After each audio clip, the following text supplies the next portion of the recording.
Good evening. Welcome to the Jersey City Board of Adjustment. This is our regularly scheduled meeting for October 28th, 2021. We're coming to you via Zoom, and we can come to you by electronic means in accordance with, I don't remember the name of the statute, but we're coming to you while we're under emergency session. Notice has been provided Jersey Journal and the other means in which notice can be provided. So we can get started unless, Lindsay, there's anything you want to add before we open with the Pledge of Allegiance. Nope. Okay. Pledge allegiance pledge to the allegiance flag to the of of the United States of America and and to the republic republic for which it stands, one one nation, under God, indivisible, indivisible, with liberty and justice for all. Okay, thank you. Are there any, well, I guess first, can we take roll call, please?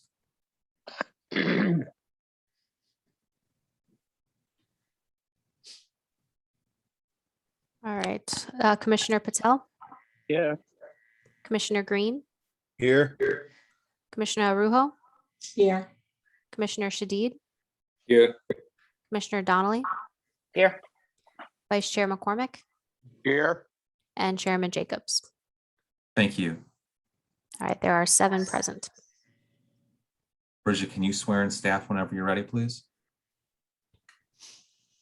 And do you, okay, there's 3 of you, right? Okay. Do you swear or affirm the testimony or comments you're about to give in this evening will be the truth, the whole truth, and nothing but the truth? Yes. Thank you. Okay. Any sunshine announcements? In accordance with the Open Public Meetings Act, notice of this hearing was given to the Jersey Journal, the Jersey City Reporter, and posted with the clerk on Thursday, October 21st. And we have the notices to be marked. Okay, there'll be B1 for tonight. Great. And just so everyone's aware, I'm going to mute everyone. Just unmute yourself when you're voting or have a comment. There's just an echo. I don't know if that's the case for everyone else. So, and I'll keep Bridget unmuted for obvious reasons. I have to be able to yell at people. I Okay. know, of course, would not want to take that away from you. And regarding correspondence, I'll share my screen and I'll go through the agenda. We do have one item that is carried. Okay, great. Yeah, Lindsay, if you can do that, so we'll, like, give everyone some guidance. Yep. All right. So we are hearing item 9, KZ 20-184 Summit. We are not hearing item 10, that's KZ 2138. Address is 39 Van Wagenen. That is carried to a date uncertain without preservation of notice. So when they come before the board, if they do, they will be renoticing. And all the remaining cases are going forward. So that's the 2 items for address 243 to 245 Kearney Avenue.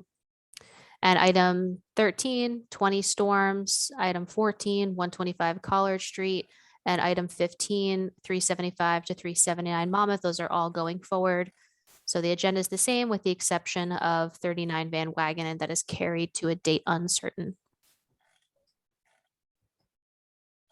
And that's all. Okay, great. Then unless anyone has anything else, let's proceed with what's listed as number 9 on the agenda. My screen is slowly getting to it, but Lindsay, can you announce please what the case number and the address is, please? Lindsay, you're muted. Yep, just saw that, sorry. I just promoted Ben Nadell. He's the attorney for the applicant for this case. This is case Z20-001. The address is 184 Summit. The applicant is 218 Webster JC LLC. Thank you.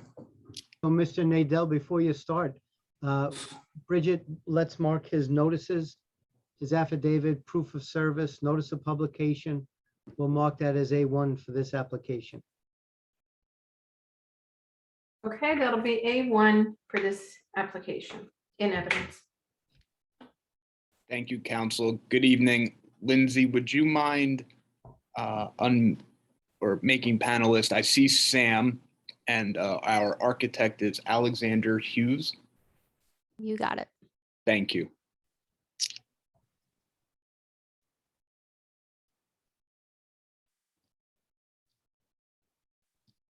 Great. Good evening, commissioners. Ben Nadel from the law firm of Connell Foley.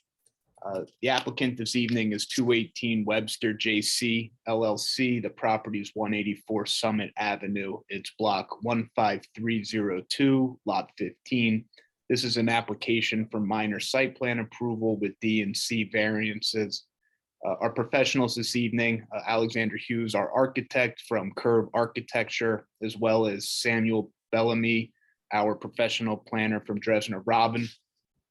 Property is located in the R1 zone. It's presently improved with a 2.5-story, 4-unit multifamily residential dwelling. The applicant is proposing to demolish the existing building and develop a new 3-story multifamily dwelling consisting of 4 units, as well as 4 off-street parking spaces located in the rear of the property. We've already marked the notice into the record. We are in receipt of a staff report that's dated October 13th of 2021. Reviewed that with the applicant. We can comply with the conditions of that review letter. So with that, unless there are any questions, we'll get right into it, and we'll have Mr. Hughes sworn in as an expert. Great. Okay. Thank you. Do you swear or affirm the testimony you're about to give in this proceeding will be the truth, the whole truth, and nothing but the truth? I do. And could you state and spell your full name for the record? Sure. It's Alexander Lawyer Hughes, and that's LOYERHUGHES. Thank you. And Alex, you've testified before this board in the past, I believe. That's correct. And your license is current in the state of New Jersey? Absolutely. Okay, we accept your qualifications. Thank you. Thank you. So, Alex, I was going to ask if you could please share your screen and give the board an overview of the project from an architectural standpoint, please. Absolutely. Let me go and bear with me while I do that. Please let me know if you can see my screen. Yes. Great. So our client purchased this dilapidated house, which is in disrepair. It looks kind of quaint from this photograph, but as you walk the site, it has severe water damage. It's in severe decay. And furthermore, it's been known to have squatters in the winter months, and the entire it's boarded up, and the entire neighborhood looks at it sort of in the dire straits that it is. What we wanted to do is evaluate, fixing it. It was a rental building, but the client would like for it to be condominium. So the idea is that there's long-term families here. It's not a rental building, and it's nothing of the sort. And so we evaluated repairing this structure, and it was deemed that it was in such disrepair that it would be better to knock it down and build something new and clean and sustainable, and just a better quality experience for the people living there. However, we came across the following constraint. It's currently a 4-family.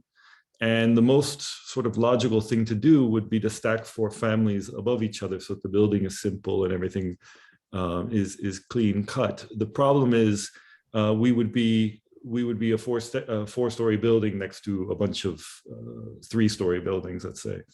So in working with Mallory's team, we came up with a scheme that would allow us to sort of emulate the arched roof of the other buildings on this property. And I will sort of show you the context. We're on Summit Avenue. And these 6 properties were sort of built at the same time, so they have this arch roof. But unusually, because of the prevailing setback rule in the zoning in Jersey City, Summit Avenue, which is a straight run, it hits an angle before it becomes Baldwin. And so what occurs here is that these buildings, when you look at the lots further down, they're on the property line. They're right straight on the property line. And across the street, most buildings, which are, semi-historic, some of them are from the 1800s, they're also on the property line. But we increasingly find that the buildings next to us set back and set back and set back because the street's at an angle. So by the time we reach our property, we're 50 feet back from the property line. And what happens, you'll see from the aerial photos, is that most people here are using the front yard for illegal parking.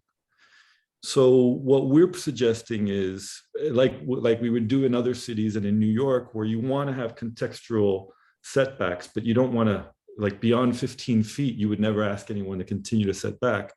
If we could move the building up to a reasonable distance and be 15 feet away from the property line, then we could put a lot of parking towards the back, and we could use the space not only to have the 4 units without going up so much, but also to provide parking. And we believe that if others are allowed to do so as a group here, where we're all forced to be further back, then progressively, as people make renovations and they increase their lot coverage, they would do so forward and be forced to put parking in the back. So you can see that, from this aerial photo, the neighbor down the block, this tall 6-story building, is actually straight on the street.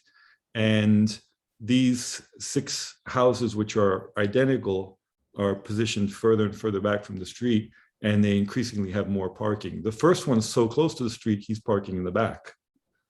He or she is parking in the back. But the irony here is that when the name of the street changes to Baldwin, because Summit turns and it bifurcates, the second that happens, these guys are all on the property line again, straight on the property line.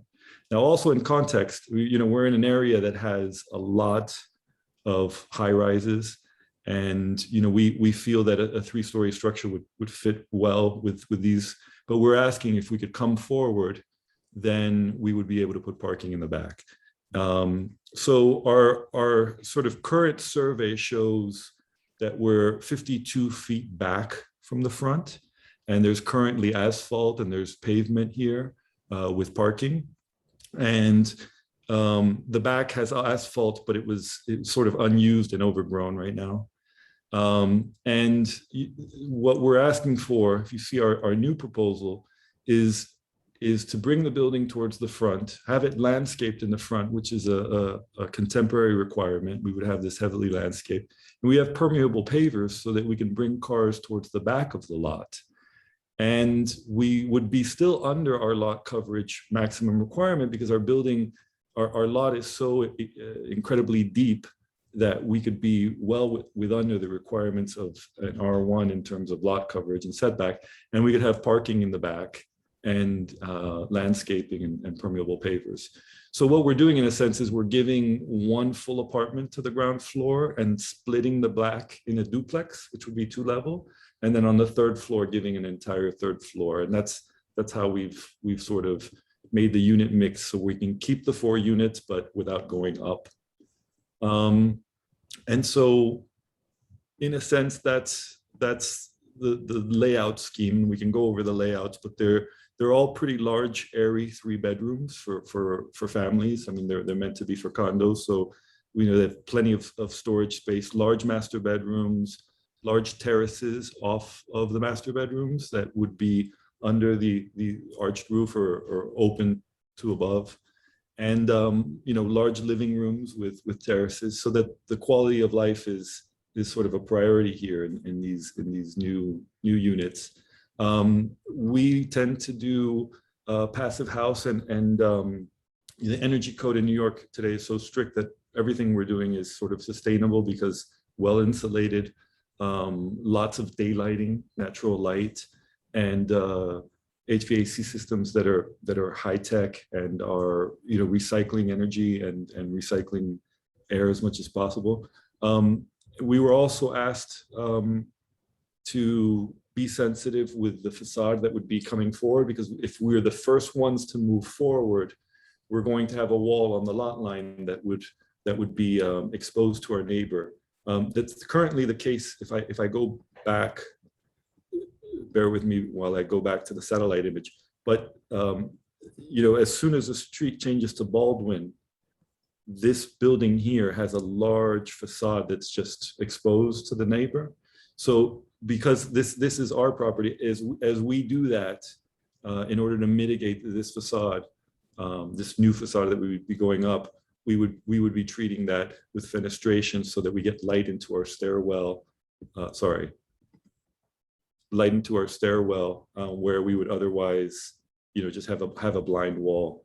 And so that sort of encourages where we can have lighting behind these fenestrations in the public stair to sort of give a sense that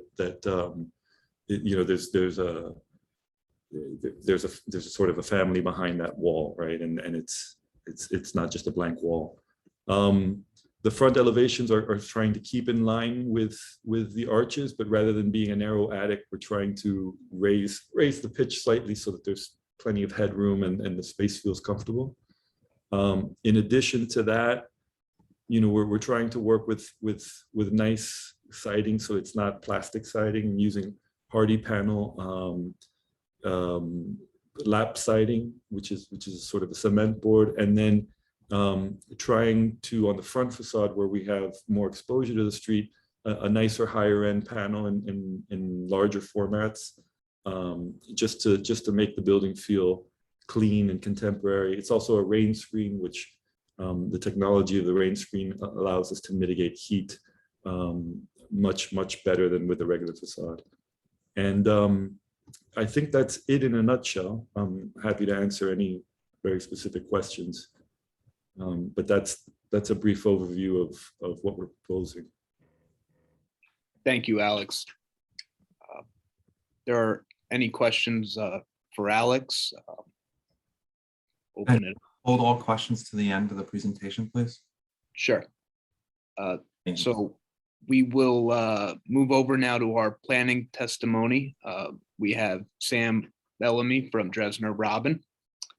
And Sam, I believe you've appeared before in Jersey City. Can you raise your right hand to be sworn? Yep. Do you swear or affirm the testimony you're about to give in this proceeding will be the truth, the whole truth, and nothing but the truth? I do. Thank you. State and spell your full name for the record.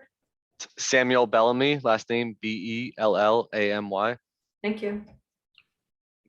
So Sam, I mentioned earlier we are seeking some variances this evening.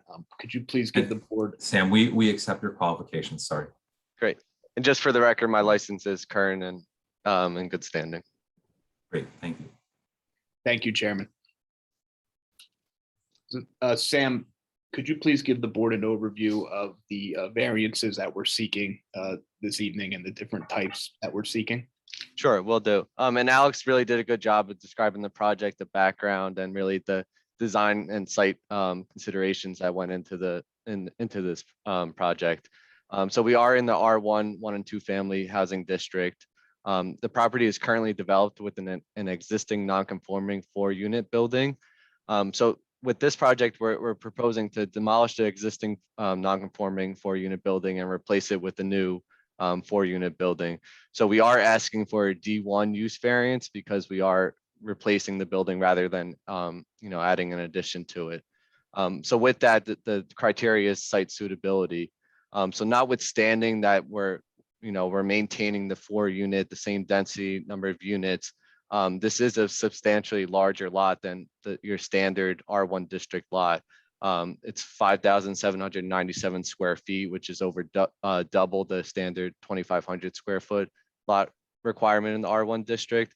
It's also wider at 32.85 feet and substantially deeper at 179.73 feet. So even with the lot size, this project is also consistent with the density in the surrounding area. So the proposed and existing 4 units on the 0.13 acre lot calculates a density at 30 units per acre. That's actually less than what a permitted 2-family unit on a standard 0.06 acre lot would be at 35 units per acre. So with that, we the proposed density is really consistent with the R1 district. In addition, there's also several multifamily buildings along fronting onto Summit Avenue. 10 out of the 15 properties on this block that front onto Summit Avenue are multifamilies, ranging from 3 to 35 units. And again, we're consistent with the densities of those multifamily buildings. So it's my opinion that the proposed density is advancing the purpose of the municipal land use law, purpose E, which is to promote and establish appropriate population density and concentration that will promote the well-being of this neighborhood. Getting into the bulk variances that we are asking for, there's 2 related ones for the front yard setback. As our architect mentioned, the standard in the R1 district is to match the predominant front yard setback on the block. Given this irregular block with the diagonal frontage as you go from Clifton Place down to Fairmont Avenue, there's actually varying front yard setbacks. There is an established front yard setback line that we are proposing to shift our building up to provide a 15-yard front yard setback, provide front yard landscaping, and then shifting the parking to the rear yard. So we are asking for a front yard setback because we are moving the building up, creating a more attractive streetscape, and moving that building wall line up to really activate the streetscape here and putting that parking in the rear. We're also asking for a rear yard setback variance. Given how deep this lot is, an additional 50% of the lot depth that's over 100 feet is required for a rear yard setback. So we're proposing a rear yard setback of 40 feet, where approximately 60 feet is required. So given that the minimum 15-foot front yard setback and the 40-yard rear yard setback, it's a combined 55 front yard setback, I think that's really consistent with the tenet of the R1 district. Our rear building line is actually a little bit less than the building to the south. So we really aren't intruding into the center of the block there and creating any detriment on the light, air, and open space there. Again, we are proposing the rear yard parking. The setback that we're providing does allow for the 4 spaces for the 4 units that we're proposing. And we're also meeting the maximum building coverage requirement of 60%. We're proposing 48.9% here.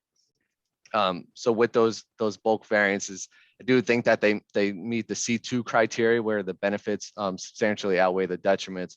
Again, we are removing the existing non-conforming front yard parking, putting in the rear, adding landscaping, and creating more of that traditional building line. And I think that's consistent with the R1 district intent there. So with that, the requested variances, I believe, meet the, again, advance of the municipal land use law. Purpose A is to guide the appropriate use and development. This 4-family is consistent with the surrounding area. And also we're promoting a desirable visual environment by adding the landscaping in the front, putting the parking in the rear, and keeping with that consistent nature of the surrounding area. Getting into the negative criteria, I do not believe there's any substantial detriment to the general welfare.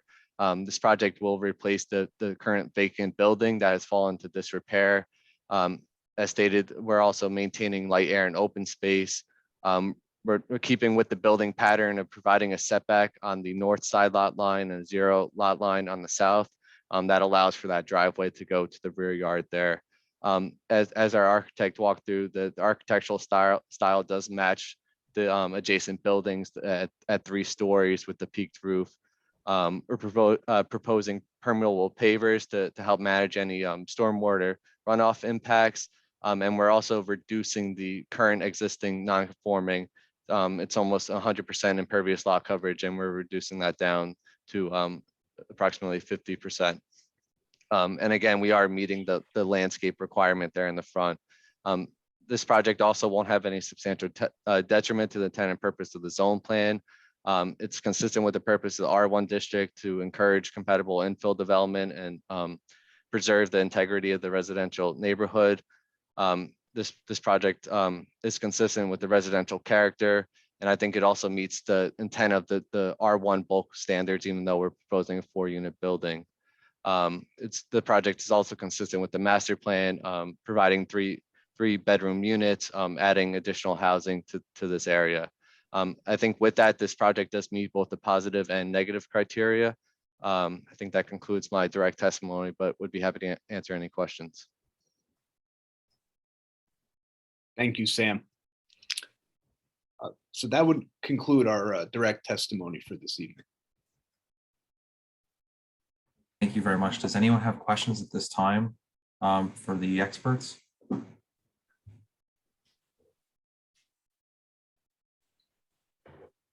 Okay.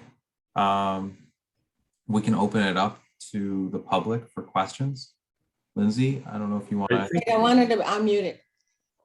I was muted, so I just. Oh, I'm sorry, Sonia. Yeah, that's okay. I wanted to ask Mr. Hughes a question. Did you get any feedback from the residents and your neighbors as far as what you're doing to that property?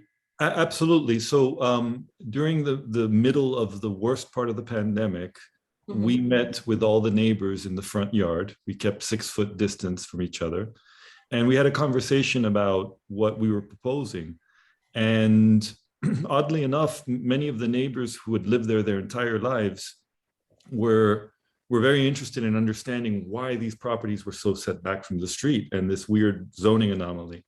And they welcomed it moving forward. And the only concerns I heard were, you know, the property to our north is an Airbnb and there's a lot of noise and you know, and how do I make sure that this is not, you know, a terrible rental full of noisy people?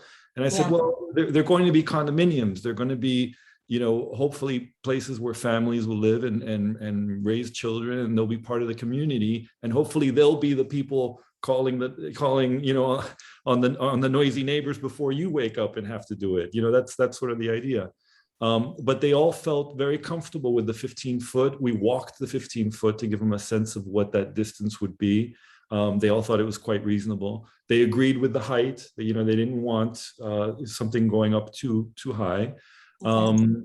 And in fact, a lot of the neighbors were curious because they were in similar houses and they were thinking of doing the same. And so they wanted to learn from this experience. If they could move forward and put parking in the back, then they would welcome that as well. But it went very, very positive, and we have support of the neighbors that showed up, and they issued a letter, I believe, and it was a very positive meeting. Good. Okay, thank you.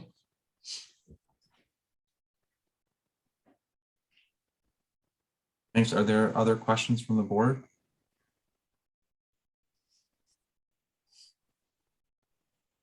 Lindsay, anyone from the public have any questions? If you're from the public and you have any questions or comments regarding this application, you know, let us know. Lindsay will kind of walk through how to do that, and then you'll have 3 minutes within which to kind of tell us what your question or concern is. But we value being as brief and concise as possible. And Commissioner Shadid will let you know when your time is up, and he'll give you a reminder before your time is up. All right, thank you. So if anyone from the public has a question or a comment for 184 Summit, you're going to click raise hand toward the bottom of your screen. So we'll know you have a question or a comment. If you're calling in, you would dial *9, and that would show your hand raised next to your name. Like the chairman said, you have 3 minutes. I see one hand raised. A Zoom username is AD. So I'm going to switch you over. You'll be able to turn on your audio and video so you can be sworn in.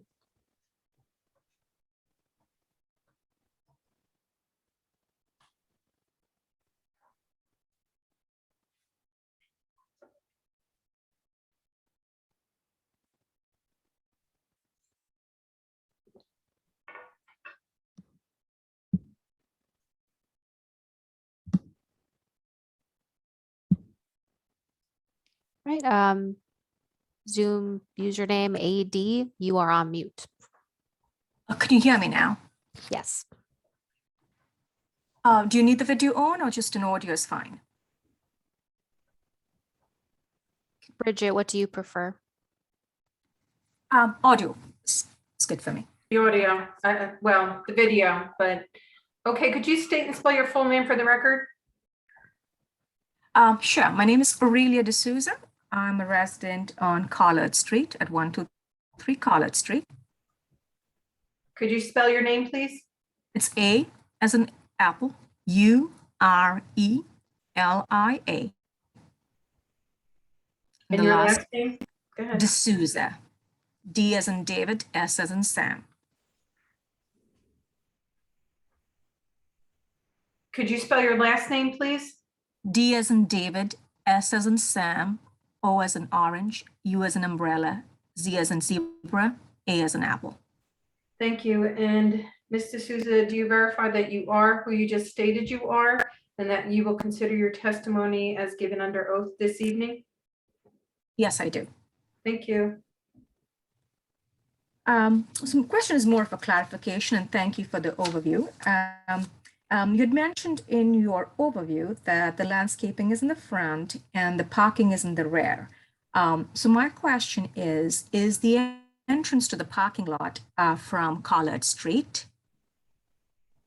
Is the question for me? Should I answer? Whoever can answer it, I guess. Yeah, Alex, you can answer that question.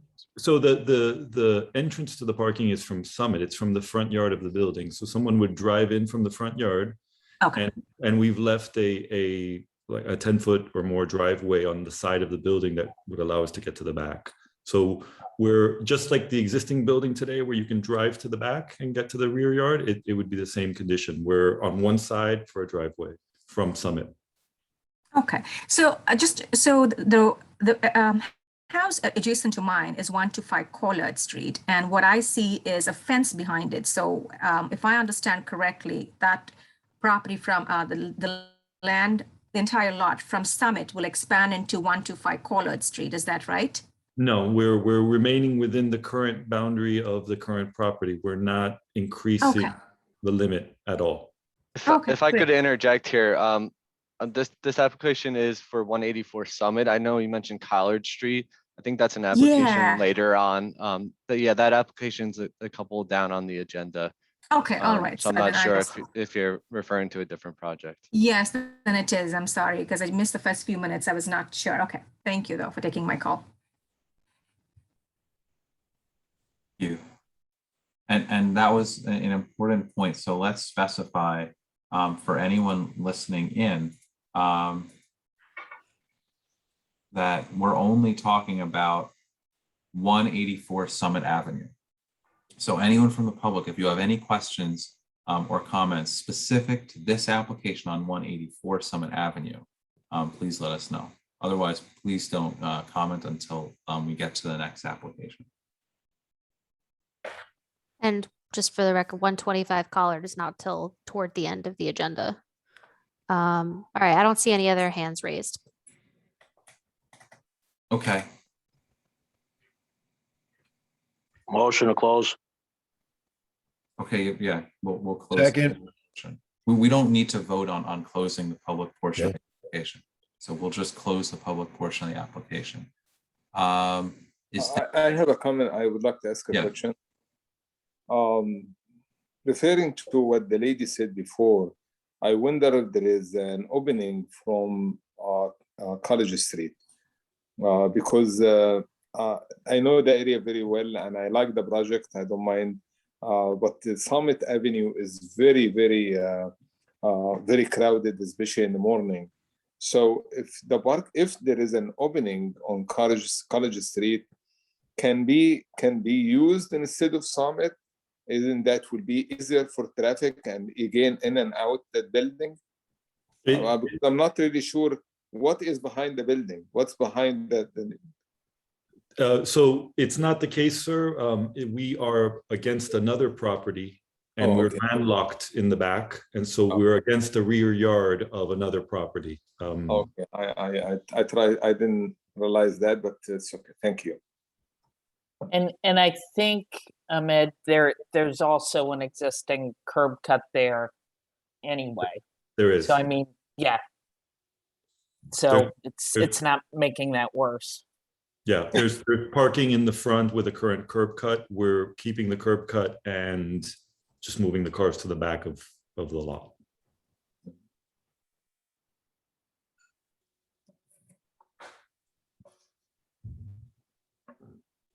Any other questions at this point anyone has? Do we want to move on to staff comments? Mallory, if you have any comments. I think that their experts did a good job going over everything, and I would echo that Sam's testimony was very consistent with the staff report that's been shared. I would just echo that, you know, there's a lot of existing multifamily on the block. The property has been recorded as a 4-unit building previously, so I don't see any detriment with maintaining the existing density on the property. And planning really sees this as an improvement and a good first step for the houses in this row to make that step up to the sidewalk closer and activate the street front a little bit more and get more of an urban environment established along this corridor. So we see this project as a positive, and we think the proofs are there for negative and positive criteria with the variances. So with that, staff recommends approval with the conditions that were in the staff report. Great. And Ben, were the conditions in the staff report agreeable to your client? Yes, we will comply with those conditions. Great. Does anyone have any questions or comments for staff or for the applicant at this time? I just have one quick one, Mr. Chairman.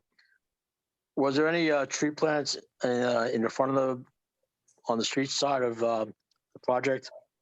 They will be adding a street tree in conformance with the forestry standards, and that is one of the conditions that gets added prior to a TCO or CO. All right, so that's already in the conditions. Yes.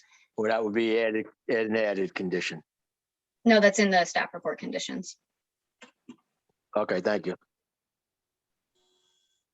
So on that, may I make a motion on Z20-001 for approval with staff conditions? Second. Okay. Vice Chair McCormick?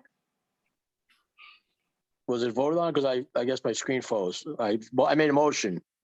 I seconded. Okay, so Yeah.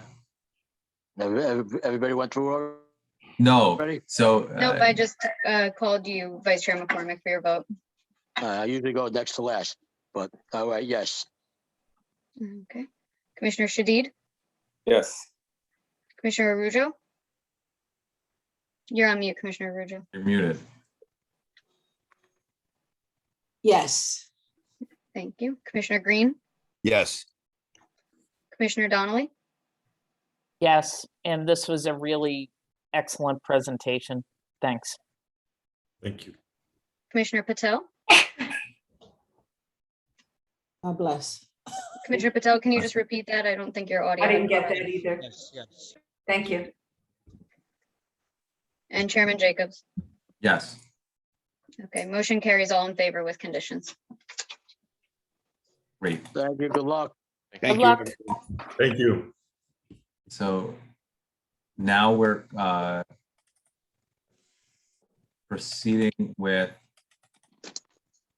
case. Need a little assistance, Dick? I don't know why it's taking so long. I think if you give me 10 seconds, I should be able to move up my screen. Is it we're on case 11, right? Yes. We are. Case Z21-065, the address is 243-245 Kearney Avenue. And I believe it's just a 1-year extension, right, Mr. Lean? There are two applications here. They're both for the same right. project. Right, yeah, so. Case Z, you're gonna hear, are you gonna hear this one first, or are you gonna hear them together? Let's hear the 1-year extension first, and then we'll move on. The notice was not required for the 1-year extension, so I think I can just proceed. It's a very simple request. Just as an overview of what the project is, rolling into the second application as well. Back in November of 19, this board approved a use variance in the R1 district for a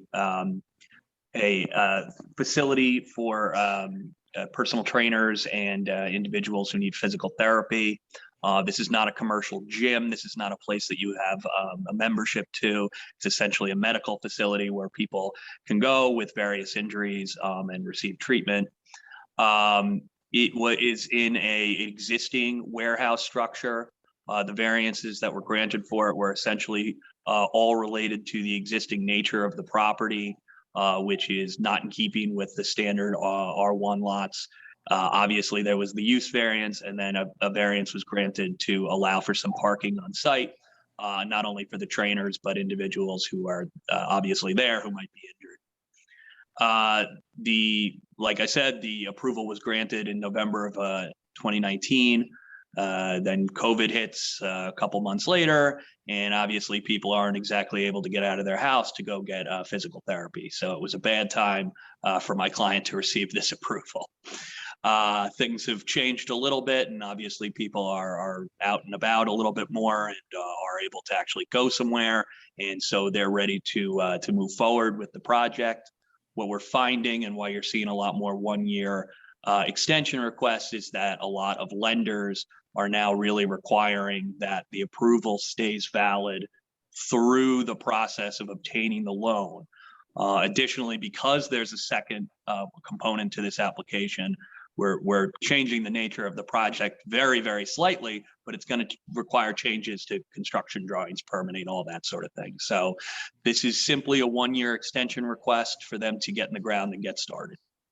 Okay, does anyone want to make a motion on the one-year extension? Does anyone want to hear anything further on this? I'll make a motion on Z21-065 for the one-year extension. Second. And I do want to specify before we vote, we're not hearing from the public on this application. We're going to open it up to the public during the substantive portion of the application, which will be heard when we get to the next case, case Z21-066. This is merely to give the one-year extension, and we will then hear the substance. Understood. Excuse me, was the motion for approval? For approval. Yes. On the one-year extension. Okay, Commissioner Green, Yes. Commissioner Patel, Yes. Commissioner Arujo, Yes. Commissioner Donnelly, Yes. Commissioner Shadid, Yes. Vice Chair McCormick, Vice Chair McCormick, Yes. Chairman Jacobs, Yes. motion carries all in favor. Thank you. Great. And with that, we're going to proceed with case Z21-066, the same address, 243-245 Kearney Avenue. So now that we've resolved the one-year extension, this is a preliminary and final major site plan amendment with D&C variances at the same location. That's correct. Yes, Mr. Chairman, before we start, as Tom said, this is a notice case. And we have reviewed his notices, his affidavit, proof of service, notice of publication, and Bridget will mark that as A1 for this application. Okay, that'll be A1 for this application. A1 in evidence. Again, Tom Lean for the record, Connell Foley. The amendment you're going to hear tonight is extremely simple. Essentially, in conjunction with the project the board previously approved, there was an interior mezzanine within the building that was to be utilized basically for offices for the staff of the building. This is a classic case of when they got into construction drawings, they started to realize what they did need, what they didn't need, what met code, what didn't meet code. And it was determined that at the end of the day, they were able to move the spaces down onto the ground floor without really, without destroying the function of the rest of the building. They were able to move some lockers around to make space, to expand the bathroom, and create the office space they needed. Nothing else about this amendment changes the exterior of the building, doesn't change the parking count, it doesn't change the use, doesn't change the look of the building or the proposed materials.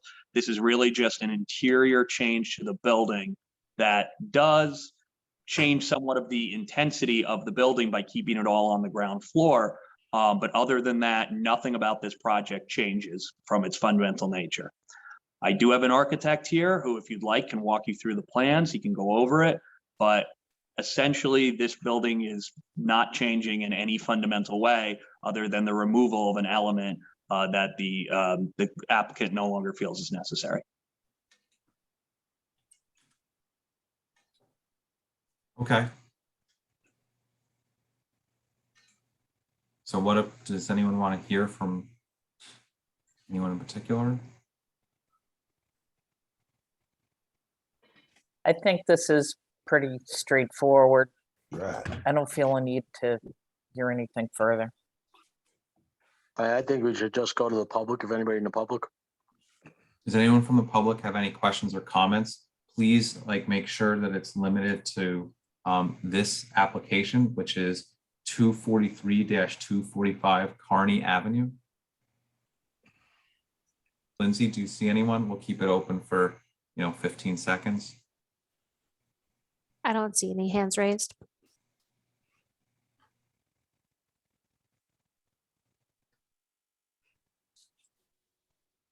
Okay, then we'll close the public portion of this application.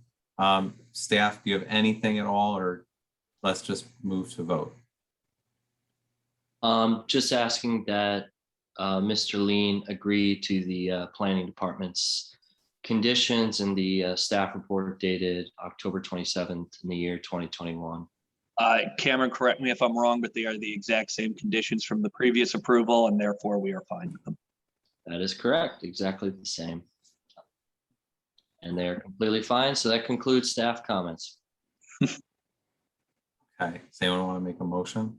I'll make a motion on Z21-066 for approval with the staff conditions. I second. Okay.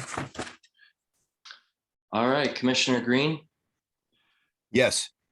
Commissioner Patel, Yes. Commissioner Arujo, Yes. Commissioner Shadid, Yes. Commissioner Donnelly,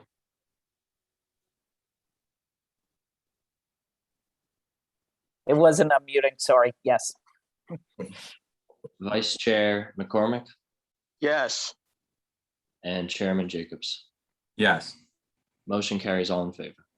Thank you very much, everyone. Good luck. Thank you. Good luck with the project. Good luck.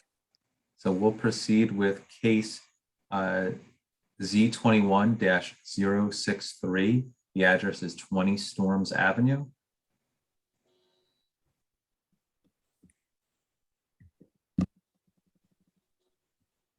Good evening, Mr. Chairman and commissioners. Can everybody hear me? Yes. Yes. Yes, Ben, we Okay. can hear you. All right, good evening. It made me panelist as you were announcing the case, so I'm going to assume that this was the case that was announced. Yes, it was. Okay, So, Ben- perfect. Ben, before you start, this is a notice case.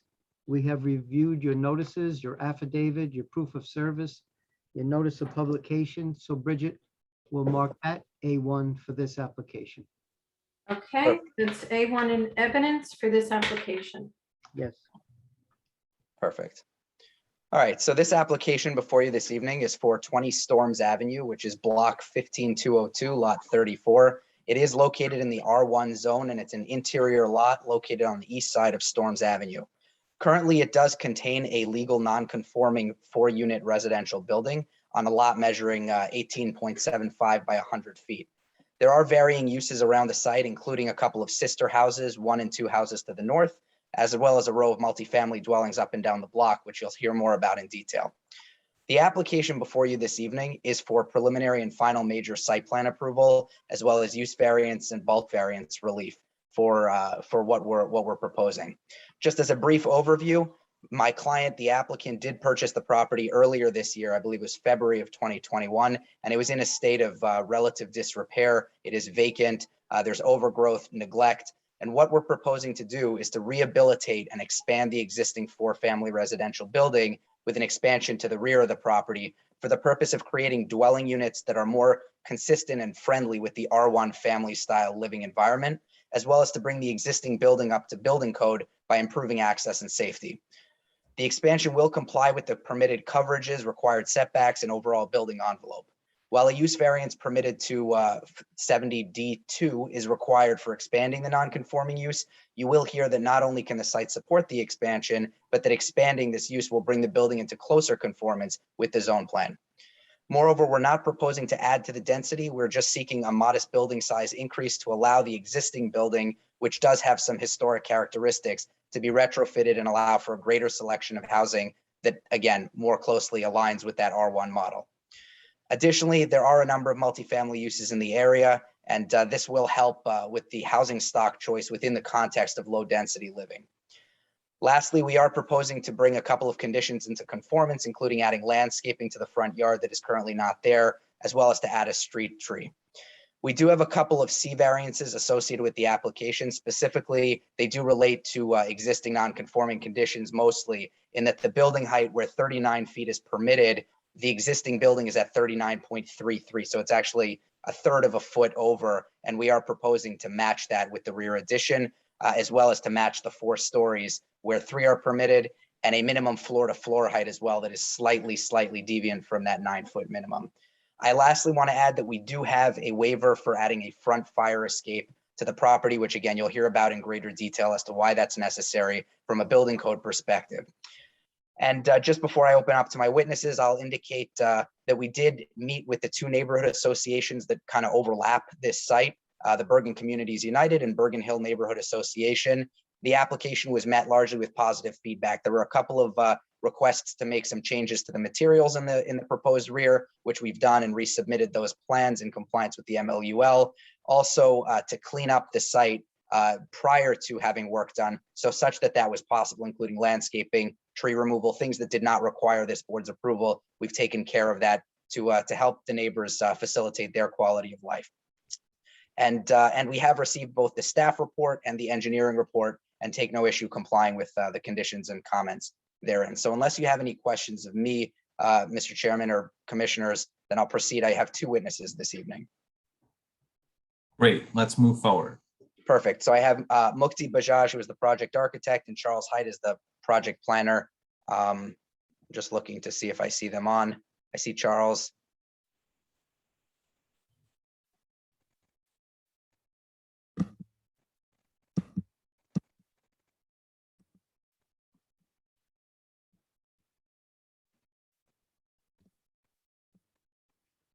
There's Mukti. Perfect. Yeah.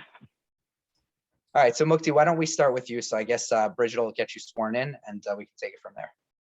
Yep. Okay.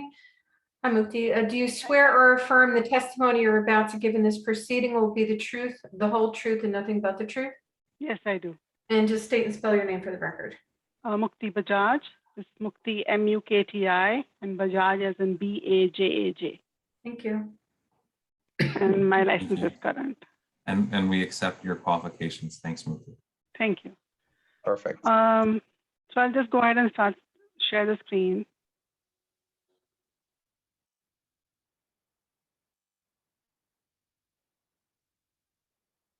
So everyone can see the screen, right?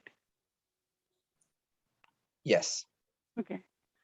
So this is 20 Storms Avenue. Like Ben mentioned, this is an existing 4-story building. The block is 15202 and the lot is 34. This particular is the interior lot in between Howard Place and Fairmont Avenue. This particular property is an R1 zone, and this is the existing 4-family. And the lot is an undersized lot. The lot area is 1,875 square feet. The lot width is 18.75 and depth is 100. The existing lot coverage is almost 100% coverage, but the building coverage is approximately 76.6%. 0.69 that includes the front setback. There's no landscaping on this lot, and this particular existing building has some historical significance. So we are going to keep the existing structure and propose a new addition at the back.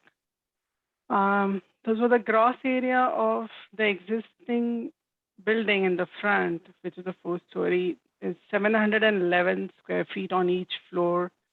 And the total gross area of that existing is 2,905. The proposed addition at the back is on each floor is 412 square feet. And the total gross area of the proposed structure with existing and new will be 4,492 square feet. And on each floor, it will be 1,123 square feet. So the proposed building does comply with most of the yard and bulk requirements. We are requesting a few minor deviations for the height. The existing building in the front has a height of approximately 39 feet 4 inches, and the rear addition, I'll just go through the plans and the elevations where the height we are keeping the same, and that's why there's an excess of 4 inches there. Repeat that, the height we are keeping the same and? As the front, and that's why there's an excess of 4 inches in the height at the back as well. The existing is 4 stories. The rear addition proposed also is the 4-story. The lot coverage for the proposed does comply, is 78.8%, and the building coverage is 59%. So A2, it shows a survey, which is the existing structure with a masonry staircase. So the masonry staircase, the existing masonry building and the staircase. I'm sorry, repeat that, Nupti, I'm not getting you. Okay, the existing structure in the front. So A2 is a survey, right? And it shows the existing 4-story structure and the masonry staircase in the front. That will remain, but the back portion where there's a tree and a concrete paving in the back, the existing fire escape in the back will be removed. Also, the front sidewalk and the curb will be replaced, and the new landscaping will be proposed in the front. So the next sheet is A3, which I'll just zoom on the site plan.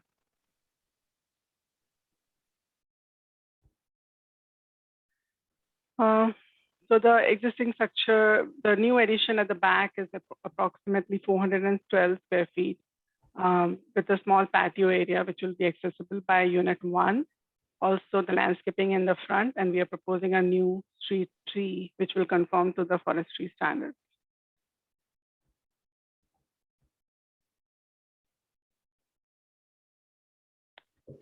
So I'll directly jump to the A8 sheet. So every sheet we have existing demolition and the proposed plans. So this is a cellar plan. So the existing cellar is just a 6-foot height on the cellar, just meters and the 1 boiler and 1 hot water heater. So interior walls will be demolished and the new staircase will be proposed. So the new proposed cellar will have some storage for the units, the sprinkler room and the mechanical, and the garbage recycle room for the units. The back portion, which is a new addition, will not have a cellar extension. It will be just a crawl. Will not have a basement extension or the cellar extension. A9 is the first floor plan, which is partially below grade. And this one has a unit 1, which is 882 square feet. Net area of this unit, the excess or main entrance or the entrance for this unit is from the side of the building. This will be ADA accessible unit, and it will be 3-bedroom, 2-bath. And the garbage for this particular unit is under the staircase in the front. The existing unit was just the living room and dining and 1 bath without any bedroom. That was the existing unit before. And on the 2nd floor to 3rd floor, all the floors, the existing has just 1 bedroom, 1 bath, living, dining, and kitchen.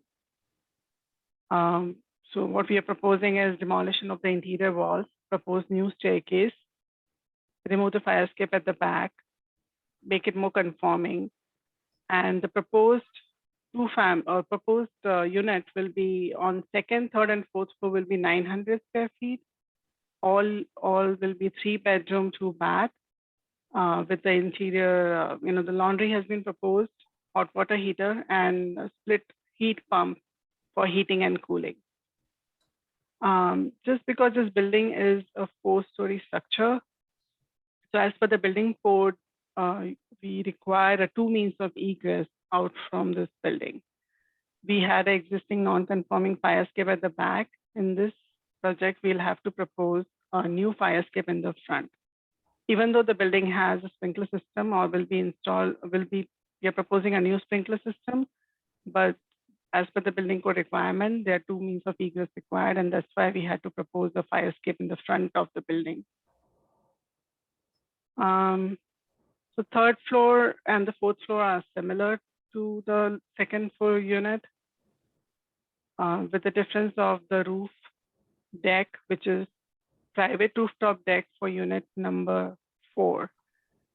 So the compressor for the unit 1 will be the backyard, and the backyard will be accessible only for the unit number 1, because this is the building is on the 0 lot line on both the sides.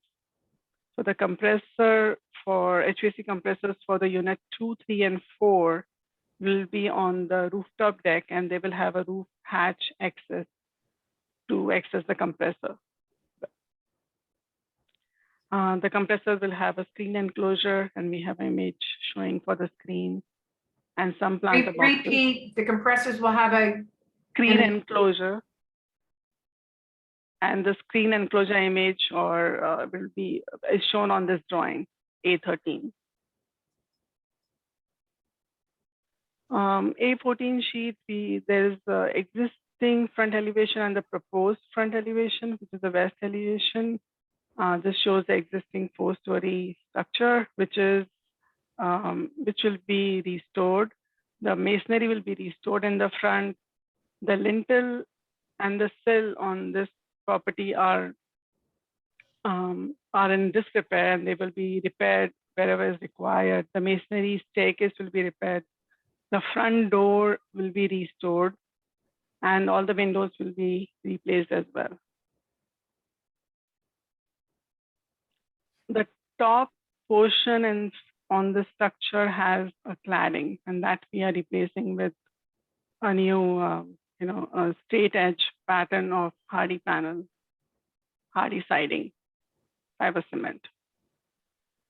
The front shows the bulk of the staircase, which is not visible from the sidewalk. We have a sightline diagram to show that in the next sheet. The rear facade and the side facade will be finished with a hardy panel, which was changed from vinyl siding as per the zoning or as per the neighborhood meeting. And this shows the existing condition. Like Ben mentioned, this all has been cleared up, and this will be refinished, or the addition will be proposed here. Repeat, and this will be all clear. This has already been cleared up, all the vegetation and the existing tree at the back, based on the neighborhood meeting.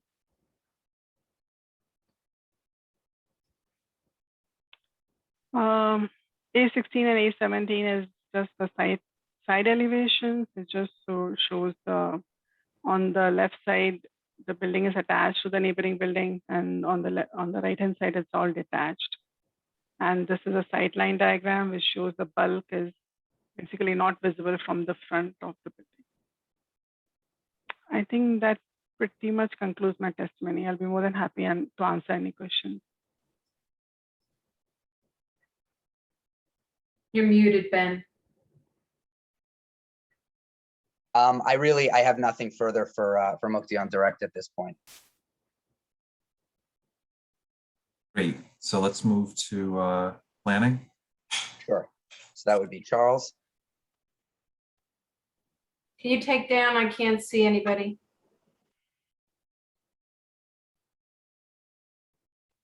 Okay, hi, Charles. Raise your right hand. Do you swear or affirm the testimony you're about to give in this proceeding will be the truth, the whole truth, and nothing but the truth? I do. And could you state and spell your full name? Yes, Charles Height. Height spelled Heydt. Thank you. All right, so Charles, just to confirm, you're in good standing and you've appeared before this board many times. Yes, licenses in good standing. Great, we accept your qualifications and look forward to your testimony. Thank you. Thank you. Thanks. All right, so Charles, you've heard I gave a brief background to the variances that we're seeking. So if you could just walk the board, I think you do have an exhibit at some point, but if you could just walk the board through, your overview of the site, your justifications for the variances that we're seeking in the context of the neighborhood, that would be very helpful. Will do. Yeah, and the exhibit that Mr. Wine is referring to is a set of photographs. So when I bring them up, I'll also send them to Mr. Black so he can add them to the file. We are here tonight with an application that needs variance relief under the D2 expansion of a non-conforming use standard. It's distinctly different than what this board typically hears as a D1 case, because essentially this multifamily use in the R1 has existed, and it has existed for quite some time since the construction of these apartments. And much of the area around this property and these set of townhomes has developed accordingly with respect to the R1 standards and whatnot. So there's a distinct difference. The general rule of thumb in terms of a D2 standard to justify it is, are there steps being made to bring the use into closer conformity with the intent of the zone? So we do feel that this application, while small and only an addition of 412 square feet, does attempt to bring the property into conformance with the intent of the R1 as well as the building code. So let me get into some of the details. We are proposing an addition onto the rear of the subject property, as I stated and Mukti detailed, of approximately 412 square feet. This allows for the expansion of each floor plan to accommodate a greater number of bedrooms and bathrooms for the existing units. The number of units stays the same, where existing 4 units are today. They are vacant, but the building is situated to accommodate 4 units. And what is being proposed is still 4 units. So there's no change in terms of the density on this site. Speaking of density, we did do an analysis to understand the relationship between this apartment building in context of the surrounding neighborhood, and in terms of comparing apples to apples, the 4 units on this property is about 100 units per acre. Immediately next door on 22 Storms, which is an adjacent attached townhouse on the same size lot, there's 4 units. So it obviously has the same density at 100 units per acre. Equally, other buildings or other apartments in the area. 15 Storms is an apartment building. That's at 93 units an acre. That's a 13-unit apartment building. 21 Storms across the street, very similar structure, is a 4-story building with 6 units, slightly larger lot. That's 86 units per acre. I'll show you photos in a moment, but essentially there are other multifamily uses, and this property will still fit in with the level of intensity in terms of multifamily use in this neighborhood.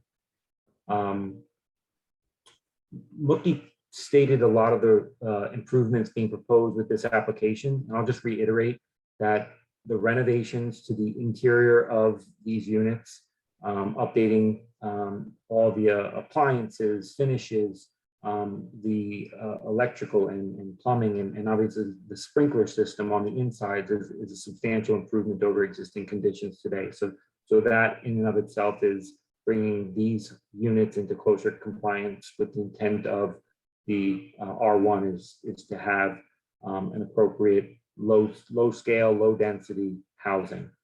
The external improvements are also important to note. We're doing renovations to the existing brick. We've worked closely with the community in terms of proposing a more durable exterior siding, hardy plank. So that was something of note that we're working to advance. And also with respect to landscaping in the yards. In the front yard, we're proposing to remove the brick pavers that are in the front yard area and put in landscaping. Equally in the rear yard, we're going to be cleaning all of the overgrowth up, removing any overgrown vines or shrubs. And there was also an overgrown tree that was creating some sort of nuisances on adjacent properties that we've addressed and taken care of. So all of those exterior site improvements also, again, bring this project into closer conformity with the intent of providing high scale quality housing in the city in the R1 district. This board's heard me testify on similar applications in the past. We're trying to maintain common floor plates with the existing structure. So the addition is matching the structure from a floor to ceiling height on each of the floors. When you do that, you don't necessarily marry well with the requirements of the zoning. And obviously it's a little bit of a hardship here because we're trying to create for a consistent floor plate, not creating staircases in these units and whatnot.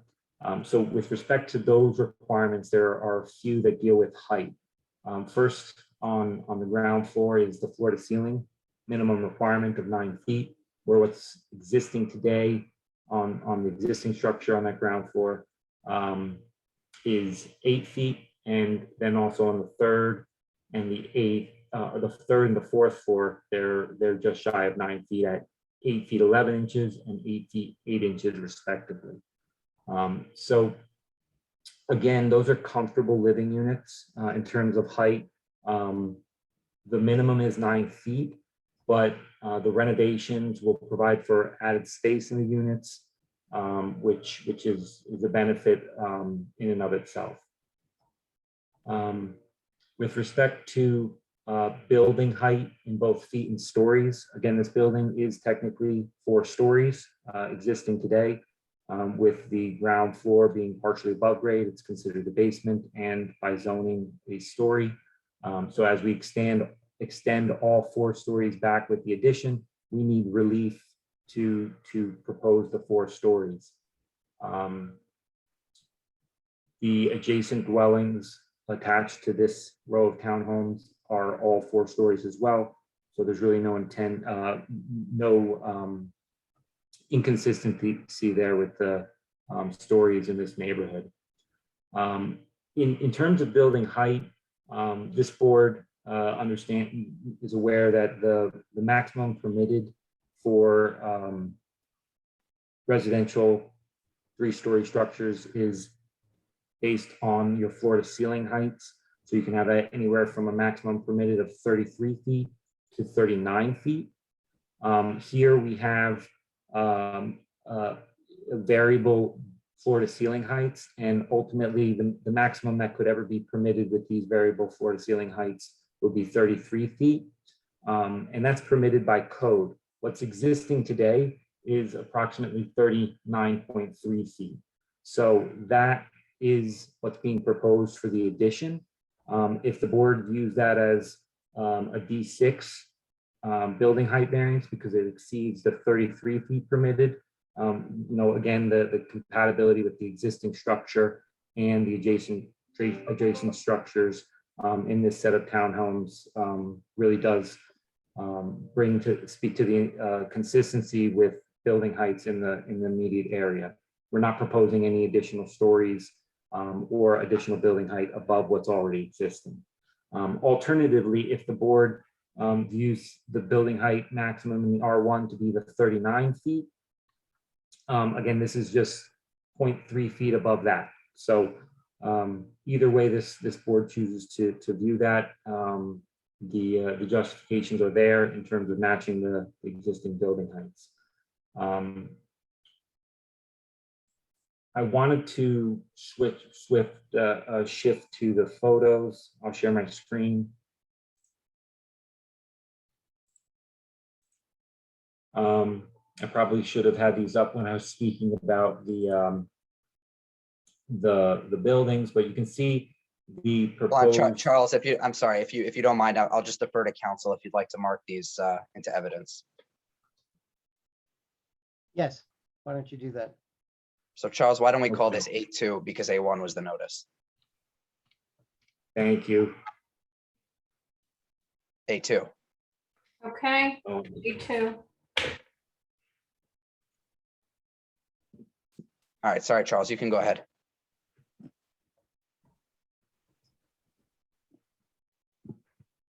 sorry about that.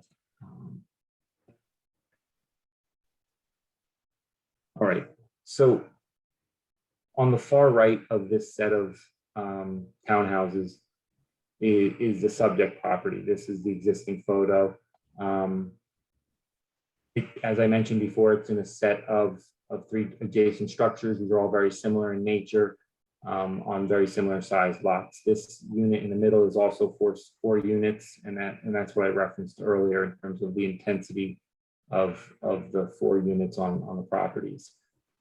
This is a close-up of the front yard, and again, this is where I spoke to the proposed landscaping. And I also should mention that we're in coordination with planning staff to locate a street tree. There was concern of the neighbors about the correct type of street trees. We had a lengthy conversation in one of the public meetings that the existing trees are relatively large. They do create issues for the neighborhood in terms of branches falling and things like that. So we are planning to coordinate an appropriate species of tree that will be preferred in the neighborhood. Those are additional improvements. Obviously, there's some deterioration here. You see the wrought iron gate that has been broken. These elements will be repaired where needed with the exterior renovations. The one issue that we were sensitive about is the proposed fire escape. We did speak at length with the building department as well as the community as to the need for the fire escape. And essentially, my understanding as far as planning goes, the proposed addition requires this building to comply with updated building codes. And here we're trying to balance the issue of aesthetics versus safety in terms of emergency egress. As a planner, it's my opinion that safety will always win out, especially when you have the existence of front exterior fire escapes in the neighborhood. So this, in other words, is not an area where front fire escapes on the fronts of buildings is non-existent. The point being, the adjacent building on the other side of this set of townhomes does have the very similar front facade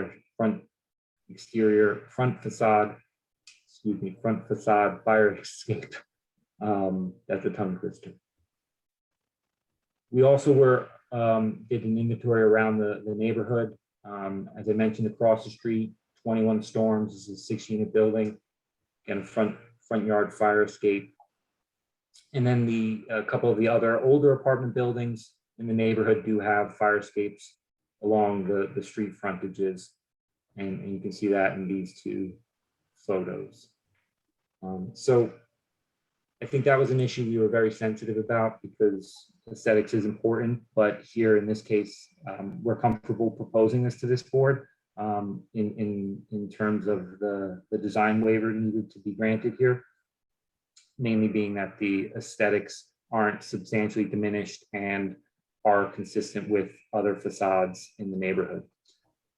So all in all, we do think that this application promotes the purpose and intent of the municipal land use law. It's providing or guiding the general welfare through the appropriate development of property. It's an appropriately balanced building addition on an existing structure, and it will come with all the interior and exterior renovations that we spoke to. One item that I'll get into a little bit more detail is that this application provides for adequate light, air, and open space, mainly being that it complies with all setback and coverage requirements in the R1. And lastly, it promotes a desirable visual environment through creative development techniques. We are consistent with and maintaining and repairing the existing facade details in terms of the brickwork and all that, and maintaining that for the structure, which will be very similar in keeping with the existing adjacent structures and townhomes here. With respect to the negative criteria, I don't feel that there's any substantial detriment to the public welfare or to the public good or general welfare. Again, we are upgrading the interior units that are substantially in disrepair, so that'll be a benefit to future tenants. These larger units, in my opinion, will serve as a benefit in terms of increasing the diversity in housing stock. This is a very walkable neighborhood. We are not proposing any off-street parking vehicles, but that's because this is an extremely walkable neighborhood. Montgomery and Bergen Avenue are commercial corridors within the neighborhood that have mixed use and many commercial services and retail destinations. A little bit south of here is Grand Avenue that has mass transit and provides that access to other parts of the city. With respect to the detriment to the zone plan or zoning ordinance, again, the building maintains the setbacks, the existing front yard, building coverages. We're making improvements with respect to landscaping requirements. So I don't believe there's any substantial impairment to the zone plan. But for the D2 expansion of the multifamily use, we are still meeting the intent of the R1 district to provide for a variety of housing in a dense, compact urban form. So that's really my direct testimony. I think this application meets the justifications, and I'd be happy to answer any other questions. Thank you, Charles. Yeah, I have nothing further on direct either. So, Mr. Chairman, that concludes my direct of my witnesses. So I don't know if you'd like to, I guess I'll ask any questions first. Does anyone from the board have any questions or comments at this time for the applicant and the experts?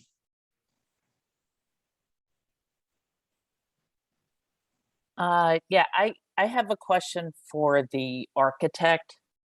And I think it's because I don't understand the flow of the building, but why is it that ground level unit 1 has garbage storage under the stoop while all of the other units are in kind of sub-ground level? So because this is a 4-unit building, so as per the building code, any apartment which is on or unit on the first level has to be ADA accessible to maximum extent you can. So that's the reason if you look at the layout, we have a handicap bathroom for that unit and a handicap kitchen. And that's the reason we try to provide at least the garbage for that unit under the staircase. Okay. So then, again, I'm trying to visualize this, but they are kind of almost halfway sub-ground level. They are just two steps lower.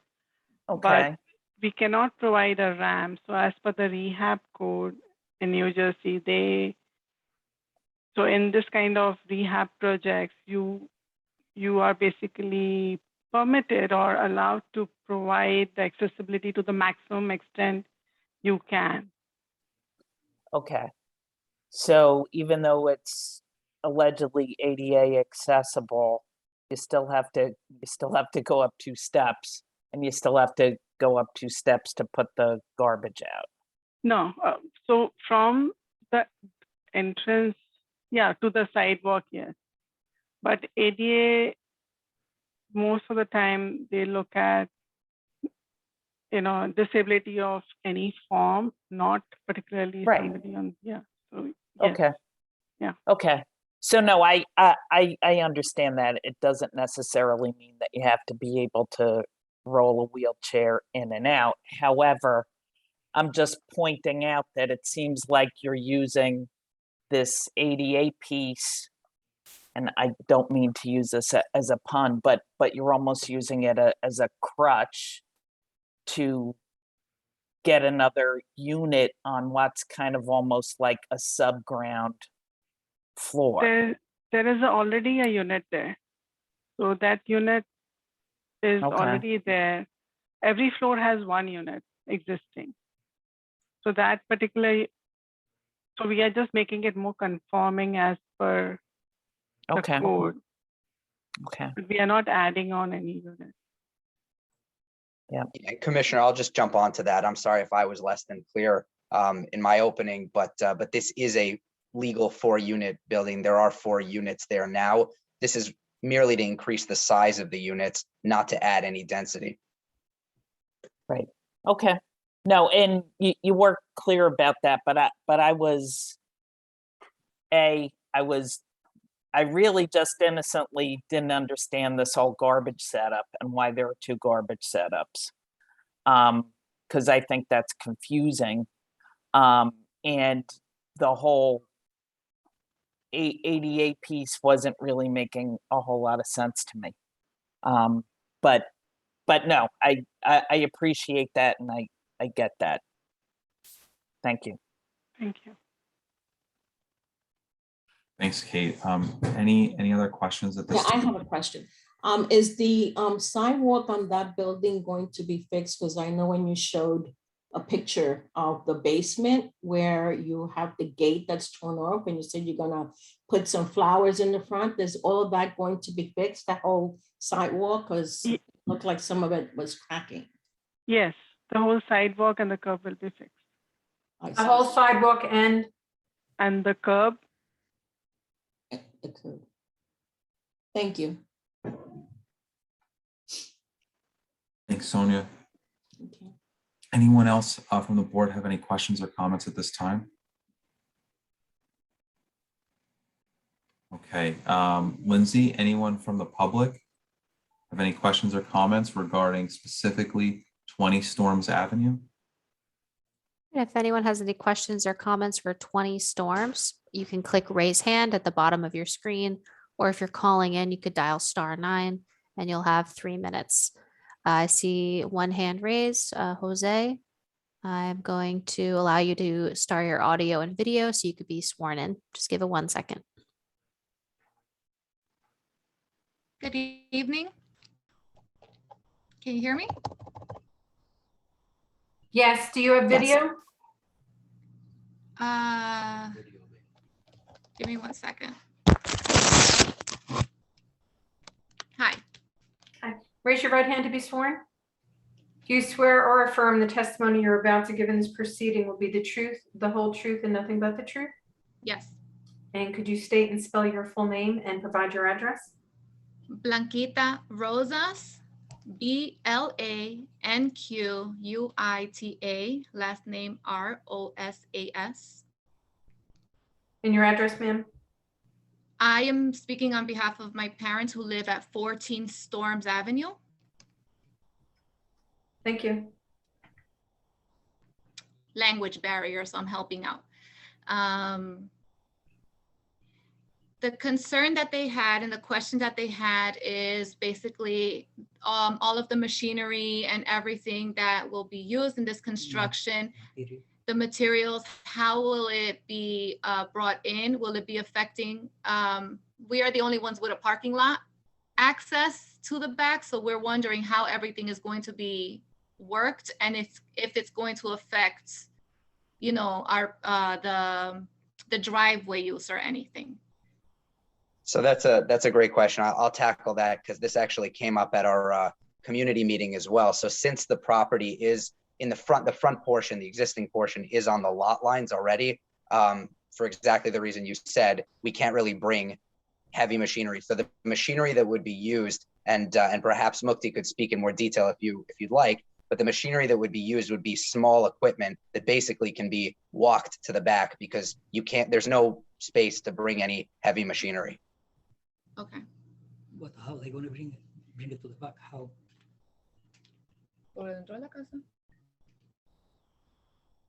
The parking access, nobody, everybody who'll be working there, they will have provided parking. There's not going to be any deliveries or anything, again, that can affect the driveway use, right? Just to confirm, when you say driveway use, this property doesn't have a driveway? Exactly. We are literally one house away and we have the only driveway accessible. So we just want to make sure my parents are in and out constantly.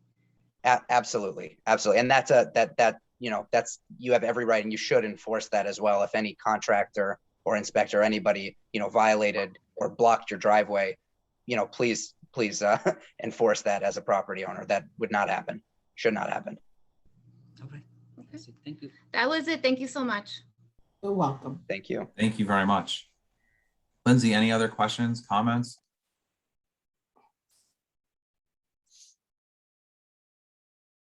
I accidentally switched over Josh. Give me 1 second.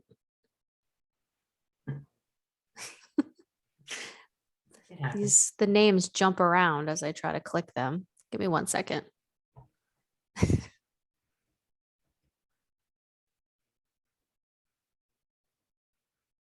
Where did he go? There we go.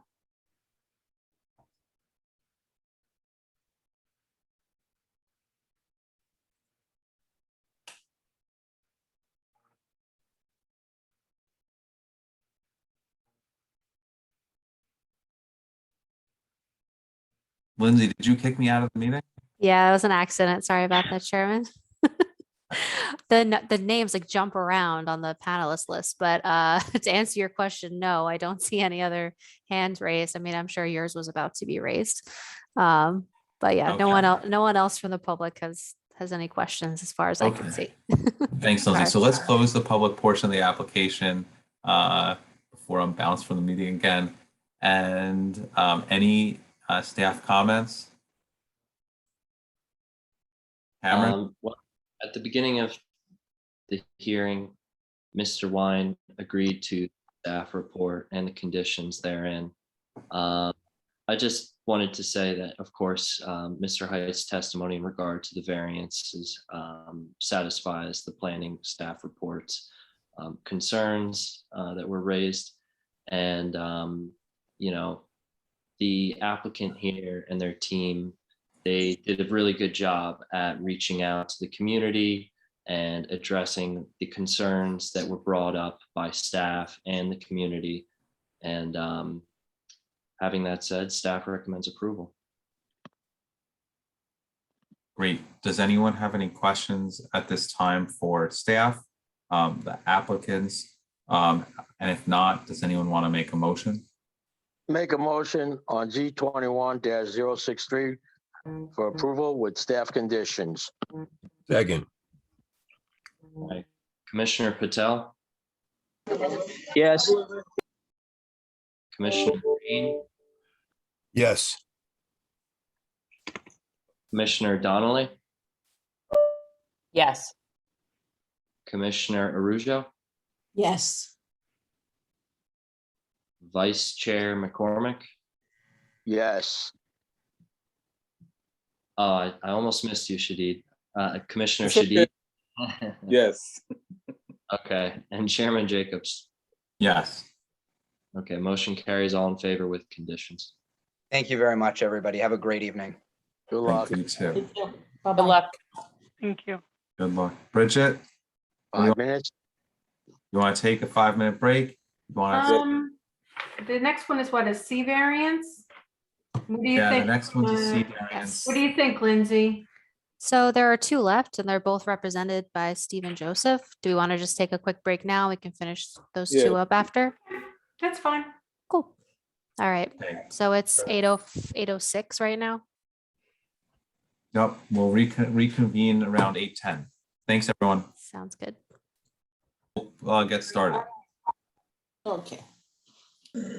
So we're proceeding with case Z21-023. The address is 125 Collard Street. Good evening, everybody. Stephen Joseph of the Trombley Law Firm for the applicant. This is 125 Collard Street. Council, this was a notice application. Can we Yes, confirm Mr. given Joseph, notices? how are you? We've Great. looked at your notices, your affidavit, your proof of service, notice of publication. Bridget will mark that as A1 in evidence for this application. Okay, that's A1 in evidence. Wonderful. Thank you. So 125 Collard Street, this is located on Collard. It's a dead-end street. So it's between the dead end and Spruce Street in the R1 zone. This is a hardship application. This board's seen many of these types of applications. The lot is undersized for the R1.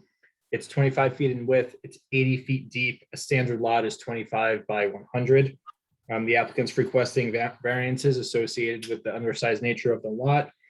That includes building coverage, landscaping, garage dimensions, and rear yard setback. We have two experts for you tonight. We have Mukti, our architect, and Sam will be doing our planning testimony. Let's jump right into the plans and get Mukti sworn in. I think Mukti is already sworn in this evening, unless Bridget, you want to swear her in again. And we've already Remains accepted. under oath. So Mukti remains under oath, and we've already accepted her qualifications as an expert earlier today as well. And same with Mr. Bellamy. He was already sworn in, so he can continue when he gets started under oath. And we've already accepted, both experts' qualifications today. Wonderful, thank you. So Mukti, why don't you go ahead and share your screen and take it away? Yep.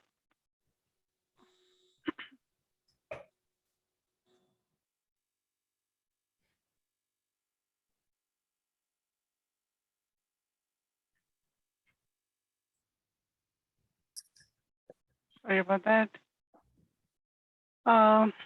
Okay, so this is 125 Colbert Street. The block is 4701 and the lot is 2. This particular lot is towards the end of Colbert Street. The closest intersection is Spruce Street.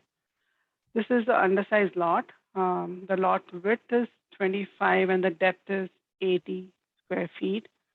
The lot area is 2012 square feet. It's a very simple project. All we are proposing is a 2-family house. There are few variances which we have requested because of the undersized lot. One of them is the garage width. The 13-foot width is required and we are proposing 10 feet. Also, the building coverage required is 60% and we are proposing 64.36. And the landscaping, there is just a 2 feet front yard setback, and I'll just go through the plans that, the landscaping required is 17 square feet and there's no landscaping being proposed. Also,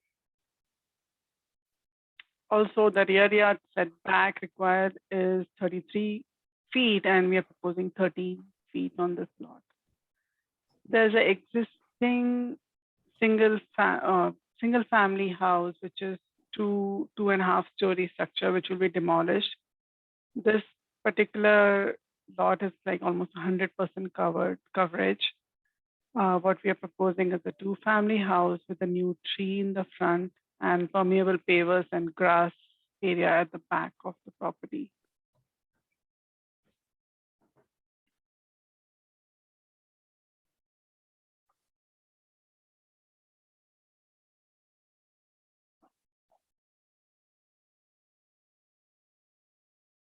So again, these are typical 2-family houses. There's no front yard setback, so we have 2 doors on each side, which is One is for the unit 1, the other one is for the unit 2, 2 tandem car parking.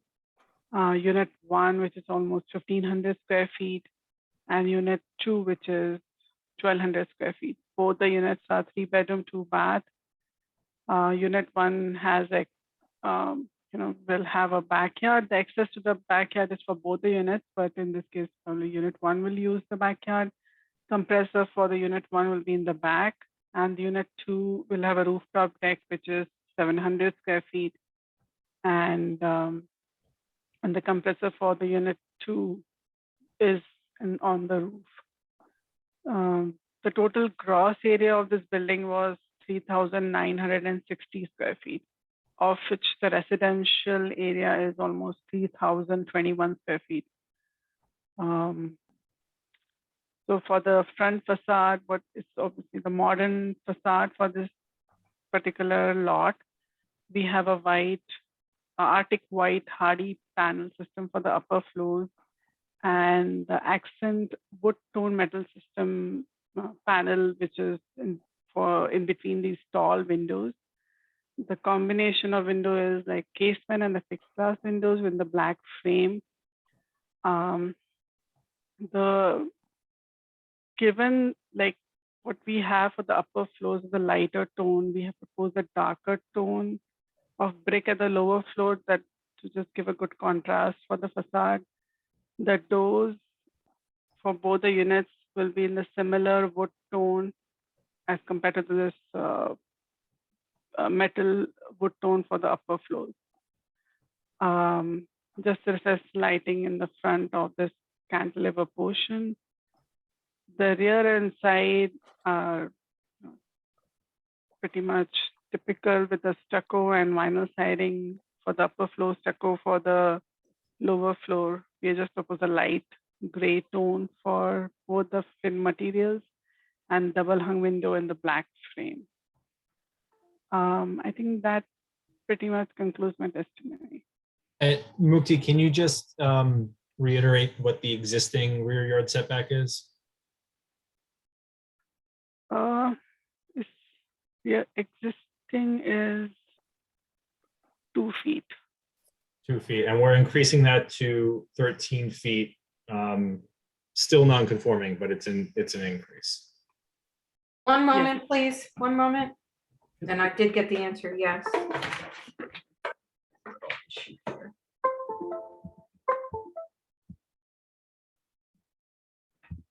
Sorry, give me a moment. I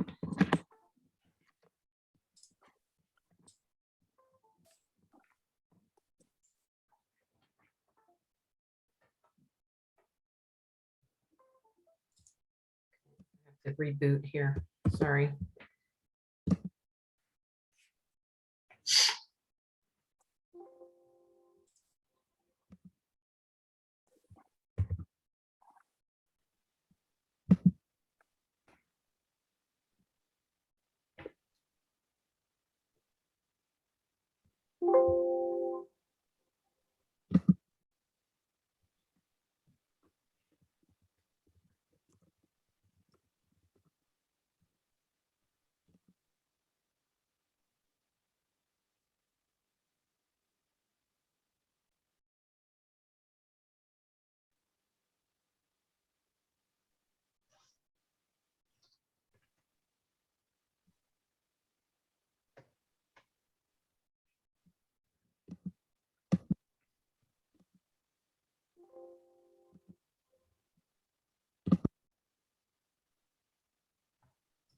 Okay, sorry about that.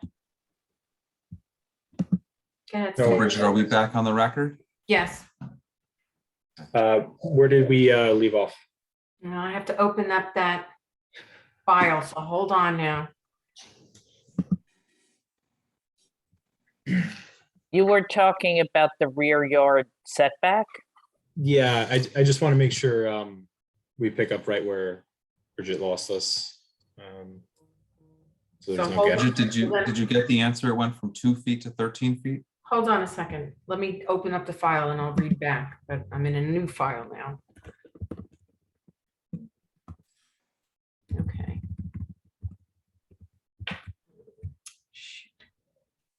You're gonna have to, I have it, but if you're gonna have to wait 5 minutes again then, because I gotta shut my machine down and take out my Yeah, I'll card. just ask.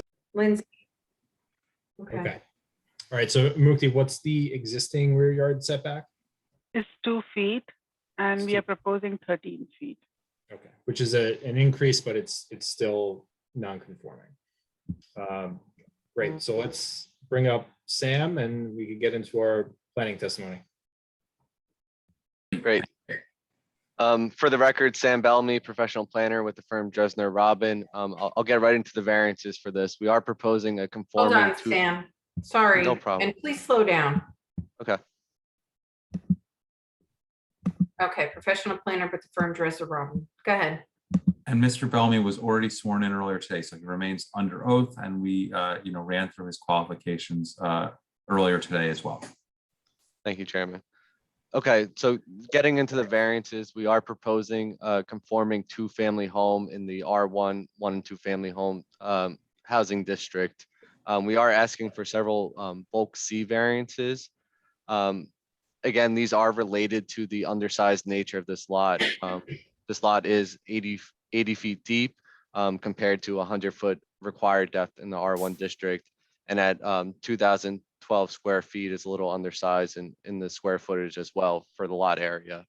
For the rear yard setback, as just mentioned, we are proposing a 13-foot setback. We're proposing a 2-foot front yard setback, which is conforming and does match the adjacent buildings and predominant front yard setback on the block.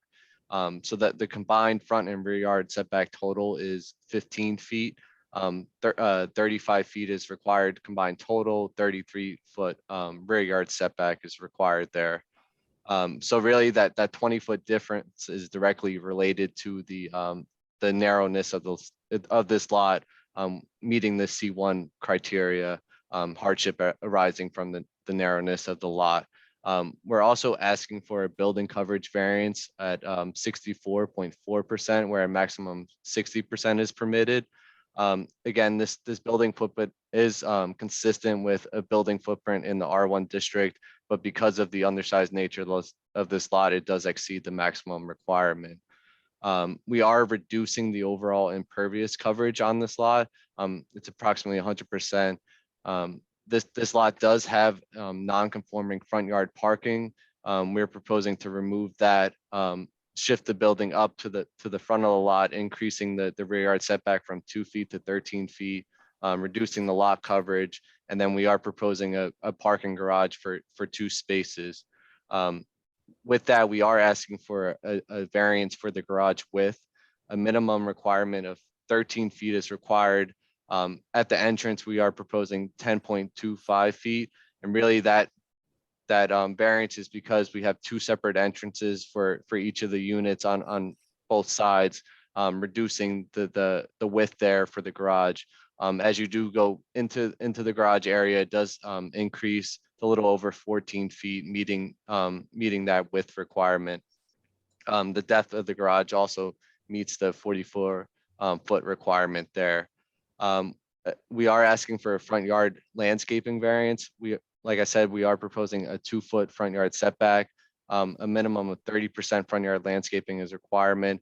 Really due to that narrowness of the front yard area and the 2 separate entrances in the driveway, we're proposing permeable pavers rather than landscaping, but we are proposing a new street tree along Collard Street and also rear yard landscaping. And again, we are reducing the impervious coverage and complying with the maximum requirement there.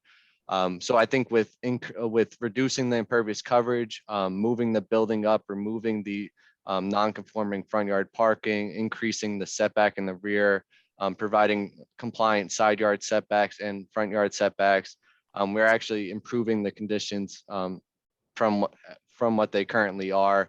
So these variances can also meet the C2 criteria where the benefits substantially outweigh the detriments. The proposed project also advances several purposes of the municipal land use law. That includes purpose A. It's an appropriate use and development of the lot, promoting the general welfare. Again, this is a permitted 2-family home in the R1 district. That's also a density that's consistent with the surrounding area and surrounding residential nature. And that's consistent with purpose E.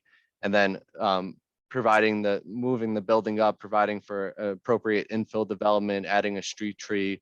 We are promoting a desirable visual environment, promoting purpose I. Getting into negative criteria, it's my opinion, there's no substantial detriment to public good or general welfare. I think we are improving the conditions on the lot. We are adding additional light and air and open space to the rear. Each of the units will have private open space, rear yard and on the roof deck. So I think there is no substantial detriment there. Again, this is also promoting the purposes. There's no substantial detriment to the public good and intent and purpose of the zone plan or zoning ordinance. We are largely consistent with the bulk standards, albeit for the variance we're asking for due to the undersize and shallowness of the lot. This is an appropriate infill development and does preserve the integrity of the residential neighborhood. And we are also promoting the purpose of the municipal land use law with appropriate size units here. I think with that, the requested variances meet both the positive and negative criteria. That concludes my direct testimony, but I'd be happy to answer questions. Thank you, Sam. Sorry, Stephen. The only other thing I wanted to add is we do have a determination of significance with a number of DS 20-16 from the historic preservation officer that says the building is not historically significant. That concludes our direct testimony. Thank you. Does anyone from the board have any questions or comments at this time for the applicant, experts? Okay. I do, but I'm not sure. Do we want to see if there are public comments first? Sure. Or I can proceed. We can check right now, and then that'll be easy. So, Lindsay, are there any public comments? I think there was at least one. This is 125 Collard Street. Yep. My apologies. I don't remember their name for being sworn in, but Zoom name AD. Switching them over, so you should be able to turn your audio again on again. Bridget, I don't know if they need to be sworn in again, but they were earlier for a different application. It was Aurelia D'Souza. D'Souza. Yeah, she was not sworn in because there's no video, but just state your name for the record, verify who you are, and provide your address, and that you will consider your testimony under oath today. Yeah, I'm Aurelia D'Souza. I reside at 123 Collard Street. Is there anything else you need? Yes. Do you verify that you are who you are? Yes, I do. That you are who you just stated, and that you will consider your testimony as under oath this evening? That's correct. Yes. Thank you.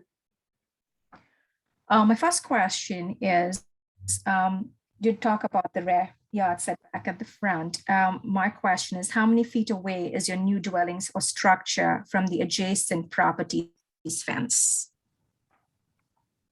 So that's a good question. Currently, there's actually a 0 foot side yard setback for the building. So right now it's on the property line. What we're proposing is a conforming setback, which is 2 feet on one side, 3 feet one on the other. Mukti, if you could give us the setback adjacent to 123 Collard.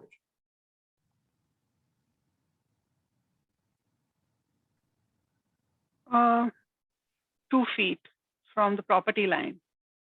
2 feet. So it's 2 feet on that side, and then it's 3 feet on the other side. And it's going to 2 feet. It's currently 0 feet, right? It's currently 0. So it's setback. No, but it's currently 0 feet, but the building is all the way at the back of the property. Correct. Okay. The building is adjacent to the rear yard, to the rear yard now. And it's right, because in the front where my dwelling is, there's nothing, on the property line. So that's why my question, how close is it going to be to my fence? So it's 2 feet. The question I have is that what the zoning recommends? Is that what the ordinance has for the city? Is that acceptable? 2 feet, that's pretty close. Correct. It requires 2 feet on one side and 3 feet on the other side for a total of 5 feet. We're now complying with the side yard setback. And is there a reason that the 2 feet is observed against my property as opposed to the other side? Why not 3 feet this side opposed to the other? Is there a rationale towards that? So there were windows on your side of the property. Yes. And even though your property is like 4 feet, 7 inches almost away from the fence, which is on the property line, because there were windows on that side, that's why we proposed that, because you cannot have the windows on the 2 feet side. So in this particular property, the windows will be on the right-hand side, so not on your side of the property. Okay, so the side where the windows are, that side you need to have 3 feet distance. Is that what you're saying? That's correct. And what will be the length or duration of the construction? Because that's what I'll be exposed to in terms of construction nuisance, just to be frank. So in terms of debris, dust. So do you have a ballpark in terms of the timeline for construction? Is it 5 months, 6 months, 8 months? And when does it commence? The 2-family homes are typically pretty quick, but Mukti, maybe you have a sense of what you're seeing now? I know it varies based on time of year and all that. It varies from the, even from the contractor to contractor, it will vary. But I would say probably 6 months. But again, it really depends. I have seen a 2-family, they come up in 4 months, and the other ones, they take 8 months. It depends on a lot of factors. And yeah. Okay. Thank you for answering my questions. Thank you. Thank you very much for asking your question. I'm sorry, Chairman. The only other thing I wanted to say is that my phone number is on the notice you received. Feel free to give my office a call. We could exchange email information. I could connect you with the owner of the property. So if there's any issues during construction, you could reach out directly. Great, thank you. I appreciate it. Thank you. Any other questions from the public? I don't see any other hands raised for 125 Collard. Great, thank you. So we'll close the public portion of this application. Kate, you have any questions? I assume they weren't answered in that statement. Yeah. My question was about the side yard setback, consistent with Mr. D'Souza's questions. Okay. Anyone else have any questions, or maybe staff comments will jog some questions? So I don't have much. I did prepare a staff report dated October 27th, 2021. Where I outline application background and proposal, and I provide the criteria to be granted a C1 variance. That's what's requested this evening, several C variances. As was stated before, conforming lot in the R1 is 25 by 100. So this property is considered undersized since it's 25 by 80. So due to the shallowness of the lot, the subject property does meet the criteria to be granted a C1 variance. I don't really have too much to add outside of what was already stated previously by the applicant's professional planner. Staff recommends approval with the conditions outlined in my report, and I'd be happy to answer any questions if there are any. And Mr. Joseph, are the conditions are acceptable to the applicant? Great. Does anyone have any questions for staff or applicant? Or if not, does anyone want to make a motion? Make a motion on Z21-023 for approval with staff conditions. Second. Right, Commissioner Patel, Yes. Commissioner Green, Yes. Commissioner Arujo, Yes. Commissioner Shadid, Yes. Commissioner Donnelly, Yes. Vice Chair McCormick, Yes. and Chairman Jacobs. Yes. All right, motion carries all in favor with conditions. Good luck. Thank you. Thank you. Thank you. So we'll proceed with case Z21-014. The address is 375-379 Monmouth Street. Great. Jeff Lewis is our architect. I see he has his hand up and he's joining now. Wonderful. Stephen Joseph of the Trami Law Firm for the applicants. Counsel, can you confirm notices, please? Yes, Mr. Joseph, we have reviewed your notices, your affidavit, proof of service, notice of publication, and Bridget will mark that again A1 for this application.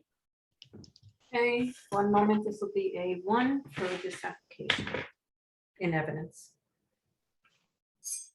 Okay, great. So 375 Monmouth Street, this is located on the corner of Monmouth and First Street in the R5 zone. This is very close to my office. I walk by it every day, so I'm very excited about it. It's right on the corner. It's an existing two-story commercial structure that hasn't been in use for some time. The applicant intends to adaptively reuse that structure and turn it into a residential multifamily building. They're going to renovate it. They're going to add one story on top to the two-story structure. This is going to result in a three-story 8-unit building. There's no parking. It's an existing structure that's not being removed, so no parking is being provided. In addition to the site plan approval, the applicant is requesting variances for parking and density. Jeff Lewis is our architect, and we have Charles Heights Knight as our planner. So let's get Jeff sworn in and qualified, and we could jump into the plans. Hey, I'm ready, Bridget. thank you. Do you swear or affirm the testimony you're about to give in this proceeding will be the truth, the whole truth, and nothing but the truth? I do. And just state your name for the record. My name is Jeffrey Lewis, Jeffrey-Lewis. Thank you. Okay, and for the record, License is my current. license is current and in good standing. Great, Jeffrey, we accept your qualifications. Thank you. Thanks. All right, I'm going to go to my screen share and bring up our drawings. Okay, so we are talking about converting a 2-story former school into an 8-unit residential building with a new step-back 3rd floor. On the cover sheet, we can see some of the existing elevations. This is the Monmouth Street elevation. In the middle of the drawing, we have the First Street elevation. And then I just wanted to draw a little attention here. On the left, we have the existing survey, which is showing that the entire building is covering almost the entire lot, and 100% of the lot is covered on this property. Even so, well, actually, next I want to go to our site plans and just call attention to a few things we're doing outside. So on Monmouth Street, we are keeping the 3 existing trees that are there. However, we are going to be removing the concrete that's between those trees and providing new permeable paver strips, basically to bring it more in line with city standards. And then on First Street, we're going to be cutting away the concrete to add 1 street tree with a paver pit. We can't add a second just because there's electrical equipment in the way and we just don't have the room for it. Moving on, I just want to bring everyone's attention here just to the green area ratio worksheet, and just wanted to note that even though we are an existing building with 100% lot coverage, we are meeting the town's new GAR requirements. We're doing this by providing 1 new street tree, by providing the 225 square feet of new impermeable pavers that I just mentioned, and then lastly, by providing green roof trays on the roof that we'll get to in the floor plans. Moving on to those floor plans, I'm going to start here on the first floor.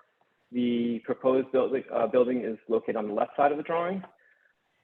First Street's at the top and Monmouth Street is at the left. So the main building entry and lobby is at the corner of the 2 streets. We have a pretty large lobby with a stair and elevator up. We also have a hallway which leads, gives us access to a package room, a bicycle storage room for 8 bicycles, 1 per unit, and then a trash room in the back. On top of that, we have 3 apartments located on this ground floor. Facing First Street, we have a 1-bedroom apartment that also has a den in the back. And then facing Monmouth Street, we have 2 studio apartments. All of the apartments, include every apartment in the building actually, is an ADA adaptable apartment and also has a washer dryer, and air conditioning located inside the unit. The last thing on this floor would be a stair from the outside that goes directly up to the second floor to provide a second means of egress for the upper apartments. And then the last thing I want to talk about on this plan is we do have an existing basement located underneath the. Could you slow down, please? The last thing I wanted Yes, to ma'am. talk about on this. Is that we have an existing basement, which is located underneath the main lobby. It's shown at the top left here. There is the existing meters are located in there. And we will be adding our sprinkler system down here, as this will be a fully sprinklered building. Moving on to the second floor, we have 5 units that are combined between the second and new third floor. And how these work is that each unit, with one small exception, has its living, dining, kitchen, and then a half bath located on this existing second floor, and then has a stair which goes upstairs to their bedroom areas, which will be on the new third floor. So the one exception that I did mention is this lower unit facing Monmouth Street. This unit has the living, dining, kitchen on this floor, and then also has a bedroom and a full bathroom located on this floor. Now, looking up at the upper half of these apartments, we can see this on the right-hand side here. The new addition is set back a little more than 5 feet on 3 sides of the building. And we're using the space to provide those green areas that I mentioned earlier, and then alternating those green areas with private roof terraces for these units. So each of these units has its laundry up on this floor. There's a full bathroom on this floor, and then bedrooms on this floor. 3 of the apartments have 2 bedrooms up here, and that's the corner unit here, the unit facing Monmouth Street, and then the rear unit. One of the units, which is the center unit, has 1 bedroom and an extra office space.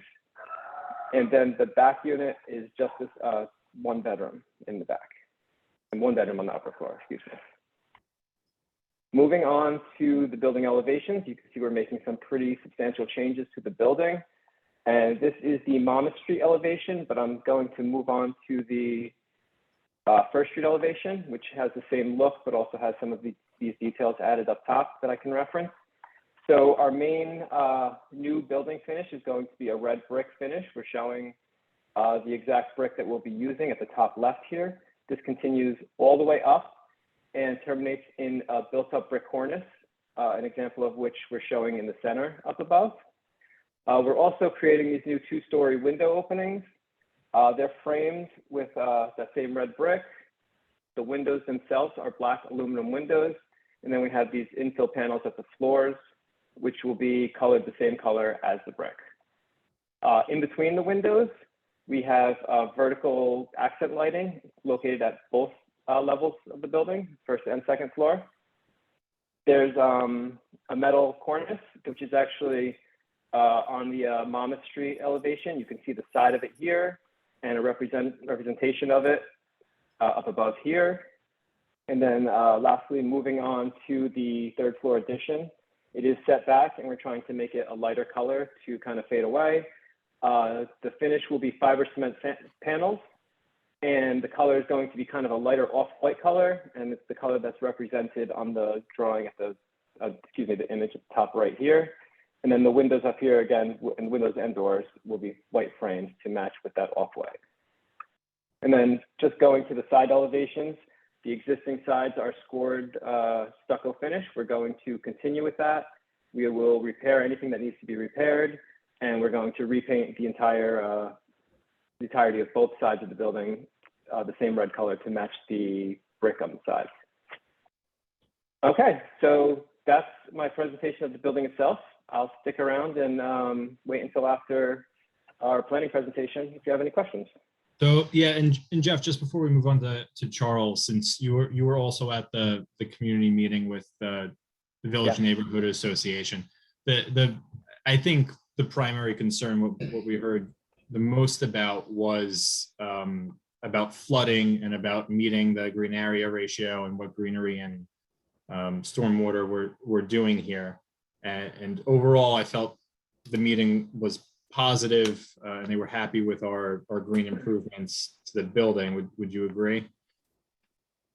I would say the only thing that they brought up was parking, but parking is just not a possibility here at this site. Yeah. I also think they were split pretty down the middle. Yeah, with parking always comes up with half. a lot of people not wanting parking and a lot of people also wanting parking, but it is an existing. Okay, great. So Charles, I don't believe was sworn in tonight either. So you are? Yes, Okay, Charles I'm sorry. was earlier sworn in, so he remains under oath. We continue to accept your qualifications. Perfect. Thank you Right into very it much, Tim. So I can jump into the planning testimony here tonight. Just a brief overview. This property is a corner lot on Monmouth and First.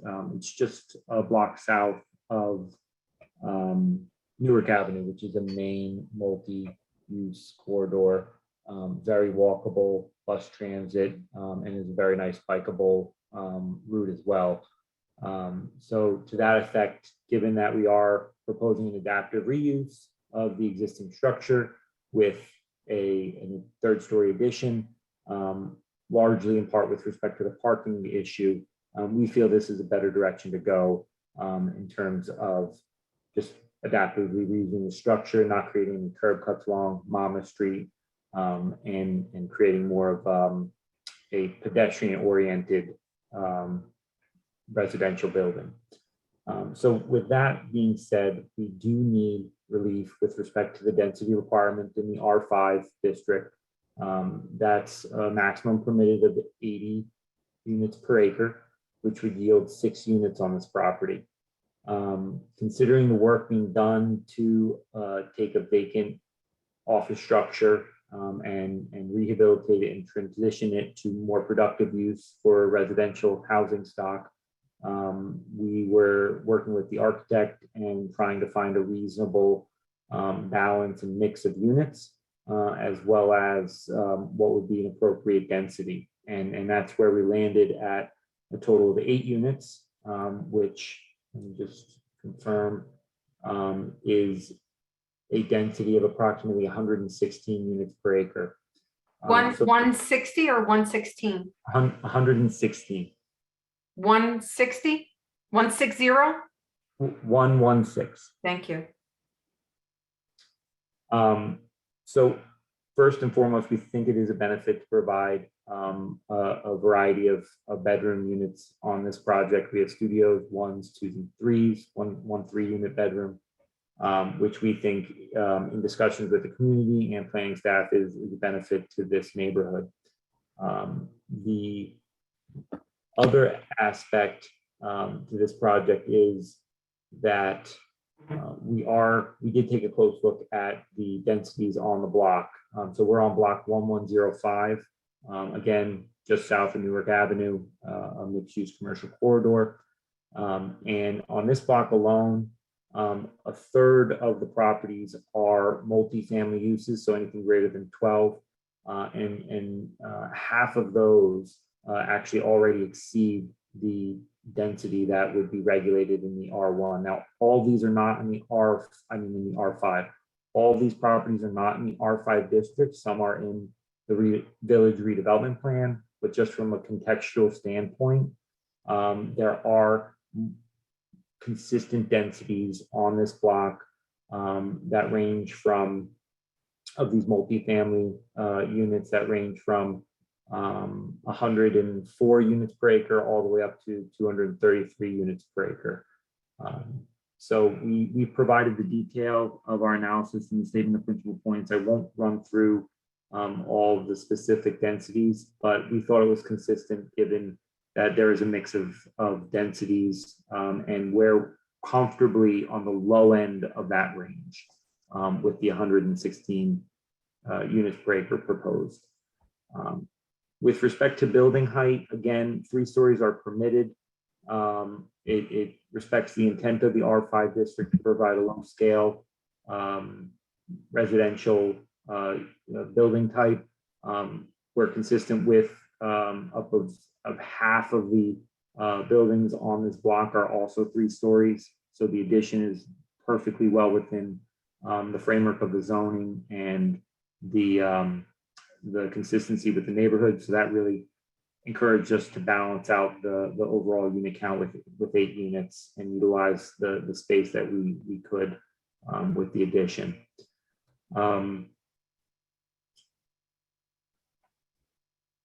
In terms of additional, so that spoke to the consistency about the density variance. Part of the justification also needs to address that the site can accommodate the problems associated with more intensity. So first off, we do have an existing building that maintains almost 100% building coverage on the lot. There's really nothing that we can do to mitigate the building on the property. That is the direct relationship to not being able to provide parking. Parking is always an associated impact from increased density. In this case, given the context of the property, the walkability of the neighborhood, the fact that we're proposing a 1-to-1 bicycle parking ratio. So we're providing indoor bicycle spaces for each unit, which only 0.5 is required. And the fact that we're not proposing a curb cut and proposing a street tree, which will enhance the streetscape and add to safety for pedestrians along streets. So all of that are the justifications for why we believe this intensity can be accommodated on a site without detrimental impacts to parking. The other aspect that Mr. Joseph mentioned and Mr. Lewis covered in testimony was with respect to flooding. The R5 specifically has a purpose to try and improve conditions with respect to flooding. When the R5 was adopted, the city did not have the green area ratio requirement in place. So we're here now and we have to really speak to both. And this project does comply with the green area ratio. So the inclusion of the green area, the green roof, 442 square feet proposed on the 3rd floor is a direct benefit to improve the ability for this property to contain stormwater runoff within the green roof and then slowly filter that out after the rain event.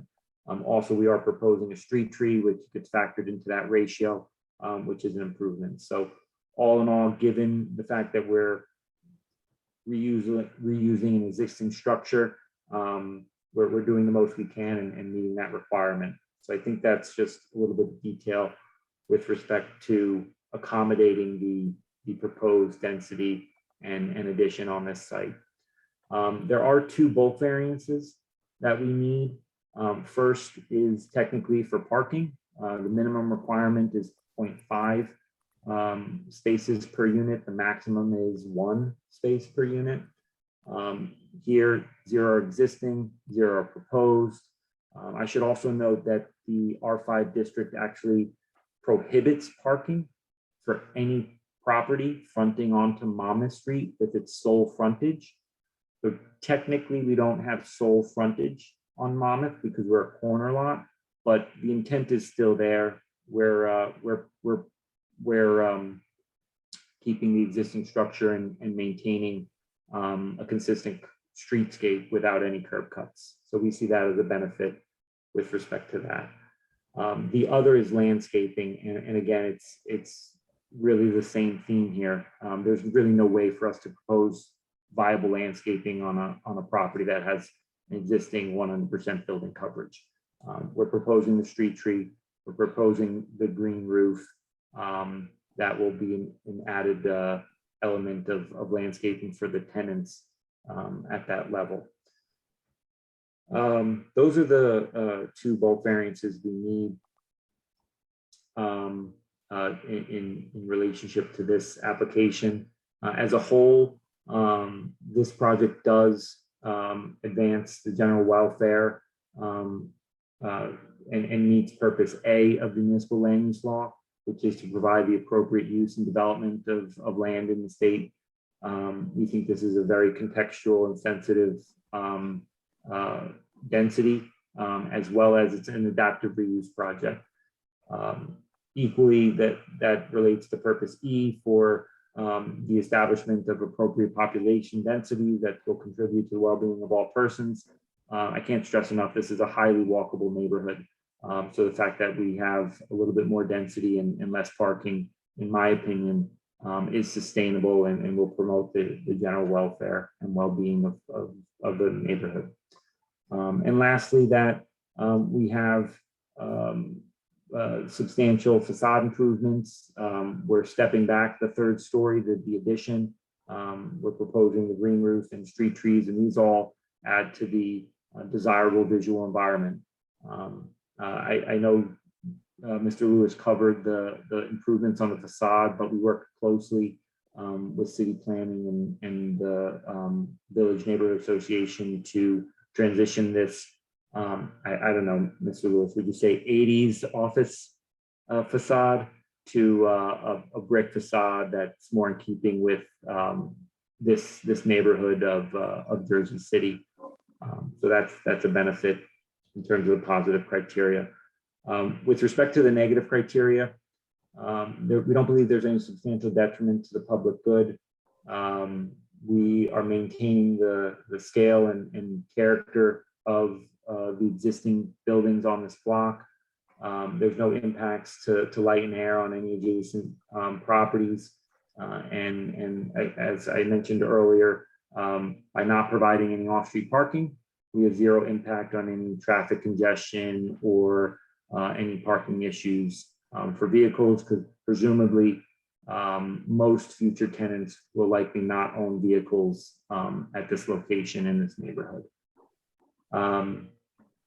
With respect to the zone plan and zoning ordinance, again, the R5 is a newer district. It was tailored towards portions of the area north and south of Newark Avenue, with a real focus on keeping the low-rise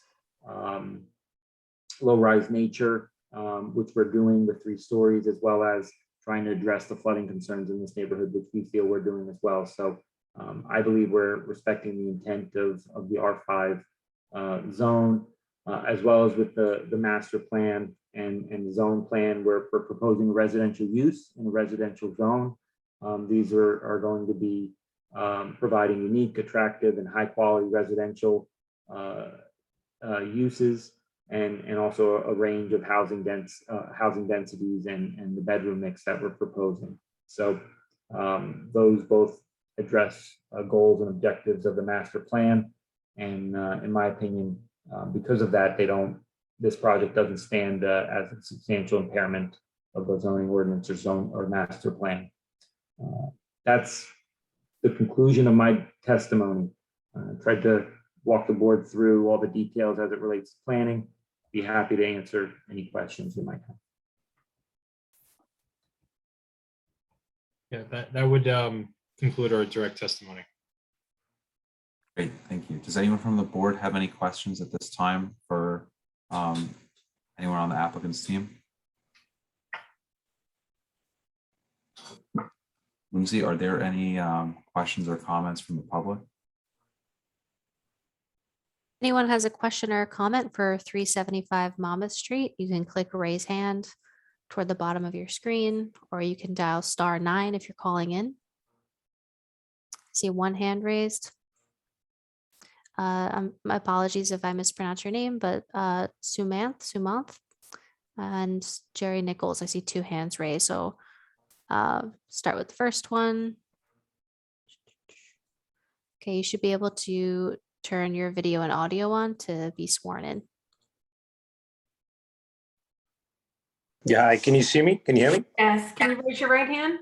I can't see that, but yeah. Do you swear or affirm the testimony you're about to give in this proceeding will be the truth, the whole truth, and nothing but the truth? I do. Thank you. And could you state and spell your full name and provide your address?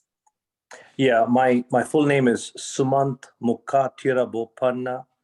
So Sumant is Sumanth. Mukathira is Mukkatira.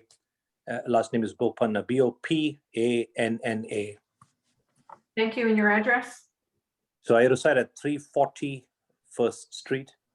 Thank you.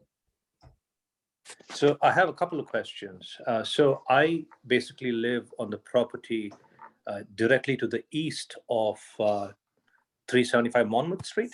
So my primary questions are one, so I have a two-story building, and by adding a third story to 375 Monmouth, right, that will reduce the amount of light that comes into my building and potentially air as well. So I do want to hear about that.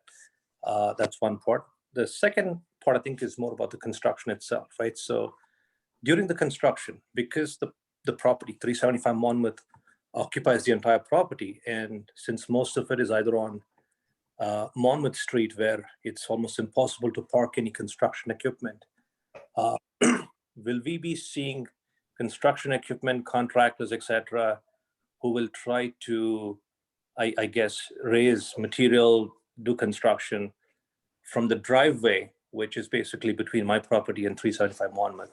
So that's something I'd like to understand as well. And the third part, I think, is around the pollution which comes with construction, right? So noise pollution, dust, etc. What's going to be done to contain that? Sure. So the easiest question is about access to the driveway. It's trespassing if somebody goes on your property or any private property without permission. So without an access agreement, nobody's allowed to go onto private property. So their permits would be pulled during construction. Jeff could probably speak a little better about construction related stuff than I can. But there shouldn't be anybody going onto private property that doesn't belong there. Okay.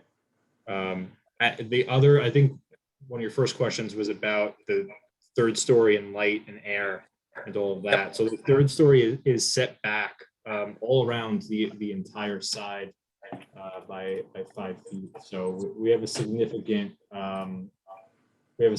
setback. 4 stories are actually permitted here, I believe. So on that side where your structure is across the driveway, there is a setback with green area on the 3rd floor. And Jeff, maybe a couple of words on the construction related items. Sure. Zero lot line construction is not particularly fun, but it's difficult, and we do it pretty commonly in Jersey City. Since it's an existing building, it's a little easier here. We don't have to do all the foundation work and digging, which could be very problematic. Most of the material will either have to be stored inside the building when it comes, or it will have to just come and directly go where it goes, like just come to the building and be installed immediately. So again, it's something we do pretty often, and obviously we would not be using that driveway. We just have to use our building the best we can to store what we need to store and store everything else off-site.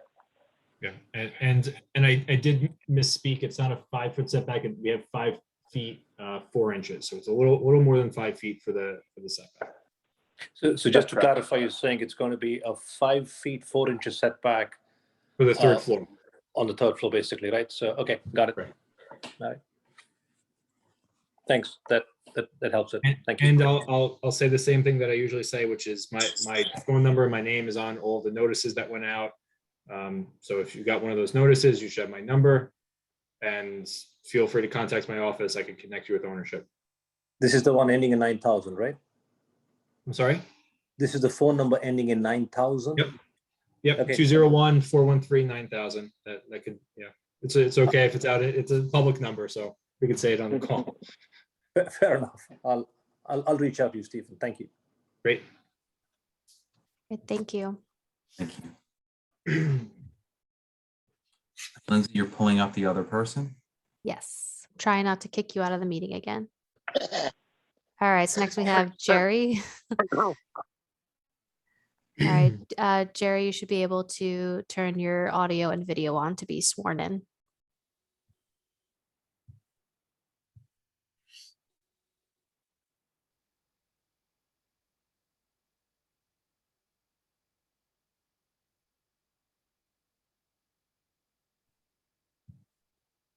Great. And if you would raise your right hand that I can see it. Do you swear or affirm the testimony you're about to give in this proceeding will be the truth, the whole truth, and nothing but the truth? Yes, I do. Great. And if you could state and spell your full name and provide your address. My full name is Gerald Nichols, GeraldNichols, and I live at 342 First Street, right next to Sumant. Thank you. I just had a quick question regarding stormwater detention. I recognize the green infrastructure that you're adding to the project, and we appreciate that. And I wanted to know if you would consider adding detention either through rooftop detention or a tank as part of your project to offset stormwater.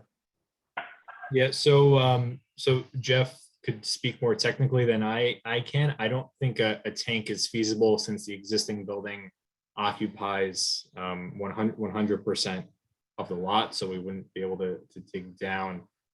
As far as rooftop, I think we looked at that. There might have been some weight issues. I know we were concerned with some of the trays that we were putting up there too. And we did go back and forth with Lindsay a lot trying to meet that GAR. Jeff, maybe you could say a couple of words on what we're proposing. Unfortunately, I wasn't part of that conversation, but it is something that comes up pretty commonly when we do these old buildings. Sometimes we can't even put solar panels on them because they weigh too much. So it wouldn't surprise me if the structure of this roof just couldn't handle a water tank, which water weighs a lot, to be honest with you. And again, and like you said, going under the building where we have an existing building would be very difficult as well. We did actually have a prior plan that had solar panels on it. And it was the team determined that it wasn't going to work. So unfortunately, I don't think either of those two options they're not being proposed here, and I don't think they would work. All right, well, I appreciate it. Thank you. Thank you. Lindsay, any other questions from the public? I don't see any. Then we'll close the public portion of the application. Lindsay, any comments, or then we'll just confirm that the applicant is good with your staff conditions? Yeah, really quickly, I did prepare a staff report dated October 27th.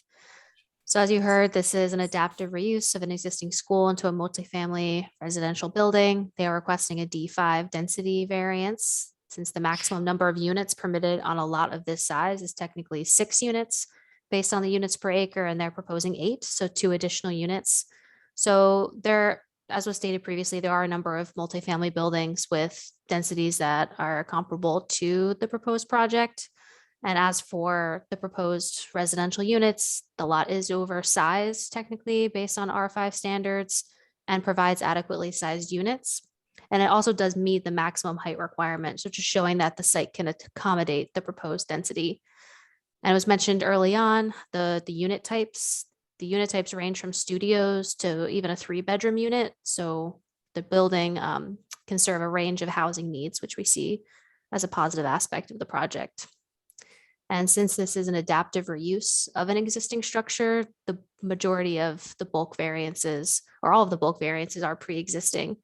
And that's inclusive of the required parking variance. There is no curb cut currently on the site, so this allows for additional street trees and the preservation of existing street trees and provides for a safer pedestrian experience. And the adaptive reuse of an existing building is always looked upon favorably due to the conservation of resources and decreased disruption to surrounding properties. Lastly, the C variance for landscaping. That's very specific to the R5 zone. Any property in the R5, they're required to do 20% landscaping. But since there's pre-existing 100% lot coverage, it's the opinion of staff that variance can be granted. And while they're not meeting the landscaping requirement, since it's 100% lot coverage, they're still providing the required 0.25, a little higher than the 0.25, 0.26 green area ratio, which meets the flood overlay zone requirement. Since this is in the 100-year floodplain, they have to meet that requirement. They already went over that. They're doing green roof tiles along those terraces on the new 3rd floor, a new street tree, which counts towards the ratio, permeable pavers in between the existing street trees, and they're doing water sense fixtures throughout the building to meet that requirement. So overall, and like Steven said, we went back and forth a lot to ensure that the green area ratio was met.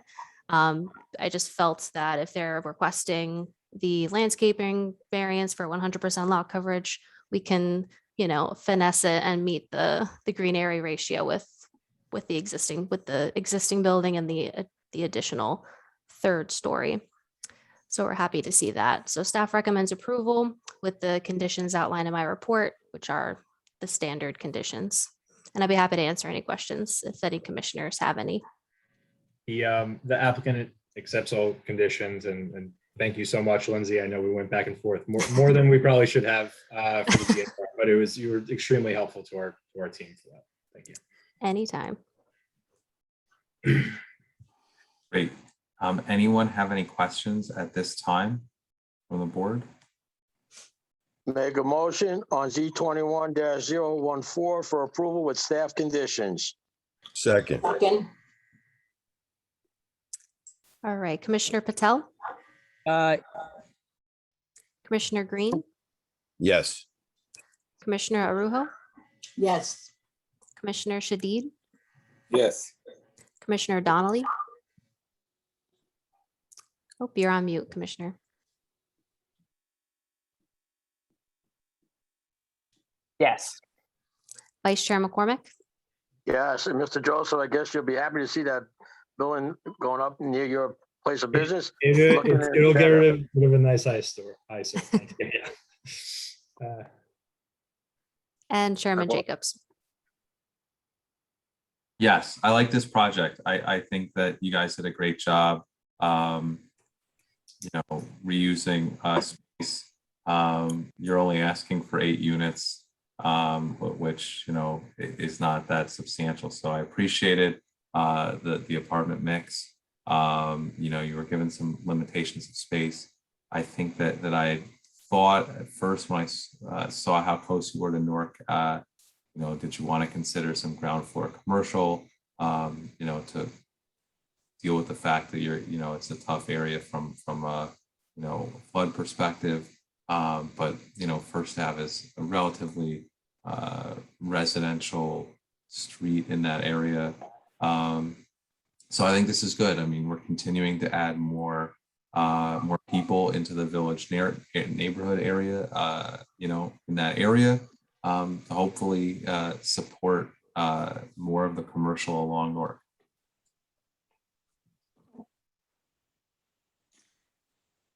You vote? Sorry, that's me. Approve 7-0 with conditions. So motion carries, all in favor. Thank you so much, everybody. Thank you. You're Have a welcome. good night, everyone. Good night, everyone. Good night. Happy Halloween. Oh, yes. Happy Thank you. Halloween. Yeah, happy Halloween. Memorialize some resolutions. Mm, Then we can Sounds leave. good. Sorry about that, guys. Long day. Yes. There's only 3 resolutions to memorialize. The first hearing was on June 10th of this year. Present were Chairman Jacobs, Commissioners McCormick, Shadid, Patel, and Green. And that was case Z19-017. The applicant was EDO Molina. It was a C variance, and the address was 122 St. Paul Avenue. That motion to approve carried 5 in favor, none opposed. All in favor of memorializing this resolution? Aye. Aye. Aye. Second one occurred, hearing occurred on September 23rd. It was case Z20-081. The address or the applicant was 500 Communipaw Avenue LLC. A preliminary and final major site plan approval with C and D variances. The address was 500-510 Communipaw Avenue and 22 Park Street. There were 7 commissioners present that evening. Chairman Jacobs, Commissioner McCormick, Shadid, Arroyo, Brown, Patel, and Green. That application was approved, 7 in favor, none opposed. All in favor of memorializing that is Aye. Aye. And the next case was heard on October 14th of this year. Z21-077, 35 Orchard Street LLC. It was an extension of a final major site plan approval with C and D variances for 35 Orchard Street. Present on October 14th was Chairman Jacobs, Vice Chair Donnelly, Commissioners McCormick, Shadid, Brown, and Green. That application passed 6 in favor, none opposed. All those memorializing that is aye. Aye. Aye. And that concludes the resolutions. Really, really quick while I have everyone, I don't know if there's anything else before we close, so Bridget can stop typing. I don't have anything else official, so I don't know if we want to close it. So you want to close the public and close everything else for the moment? And do you need to? Close the motion to close. Yes. All right, so we can give Second. her a break.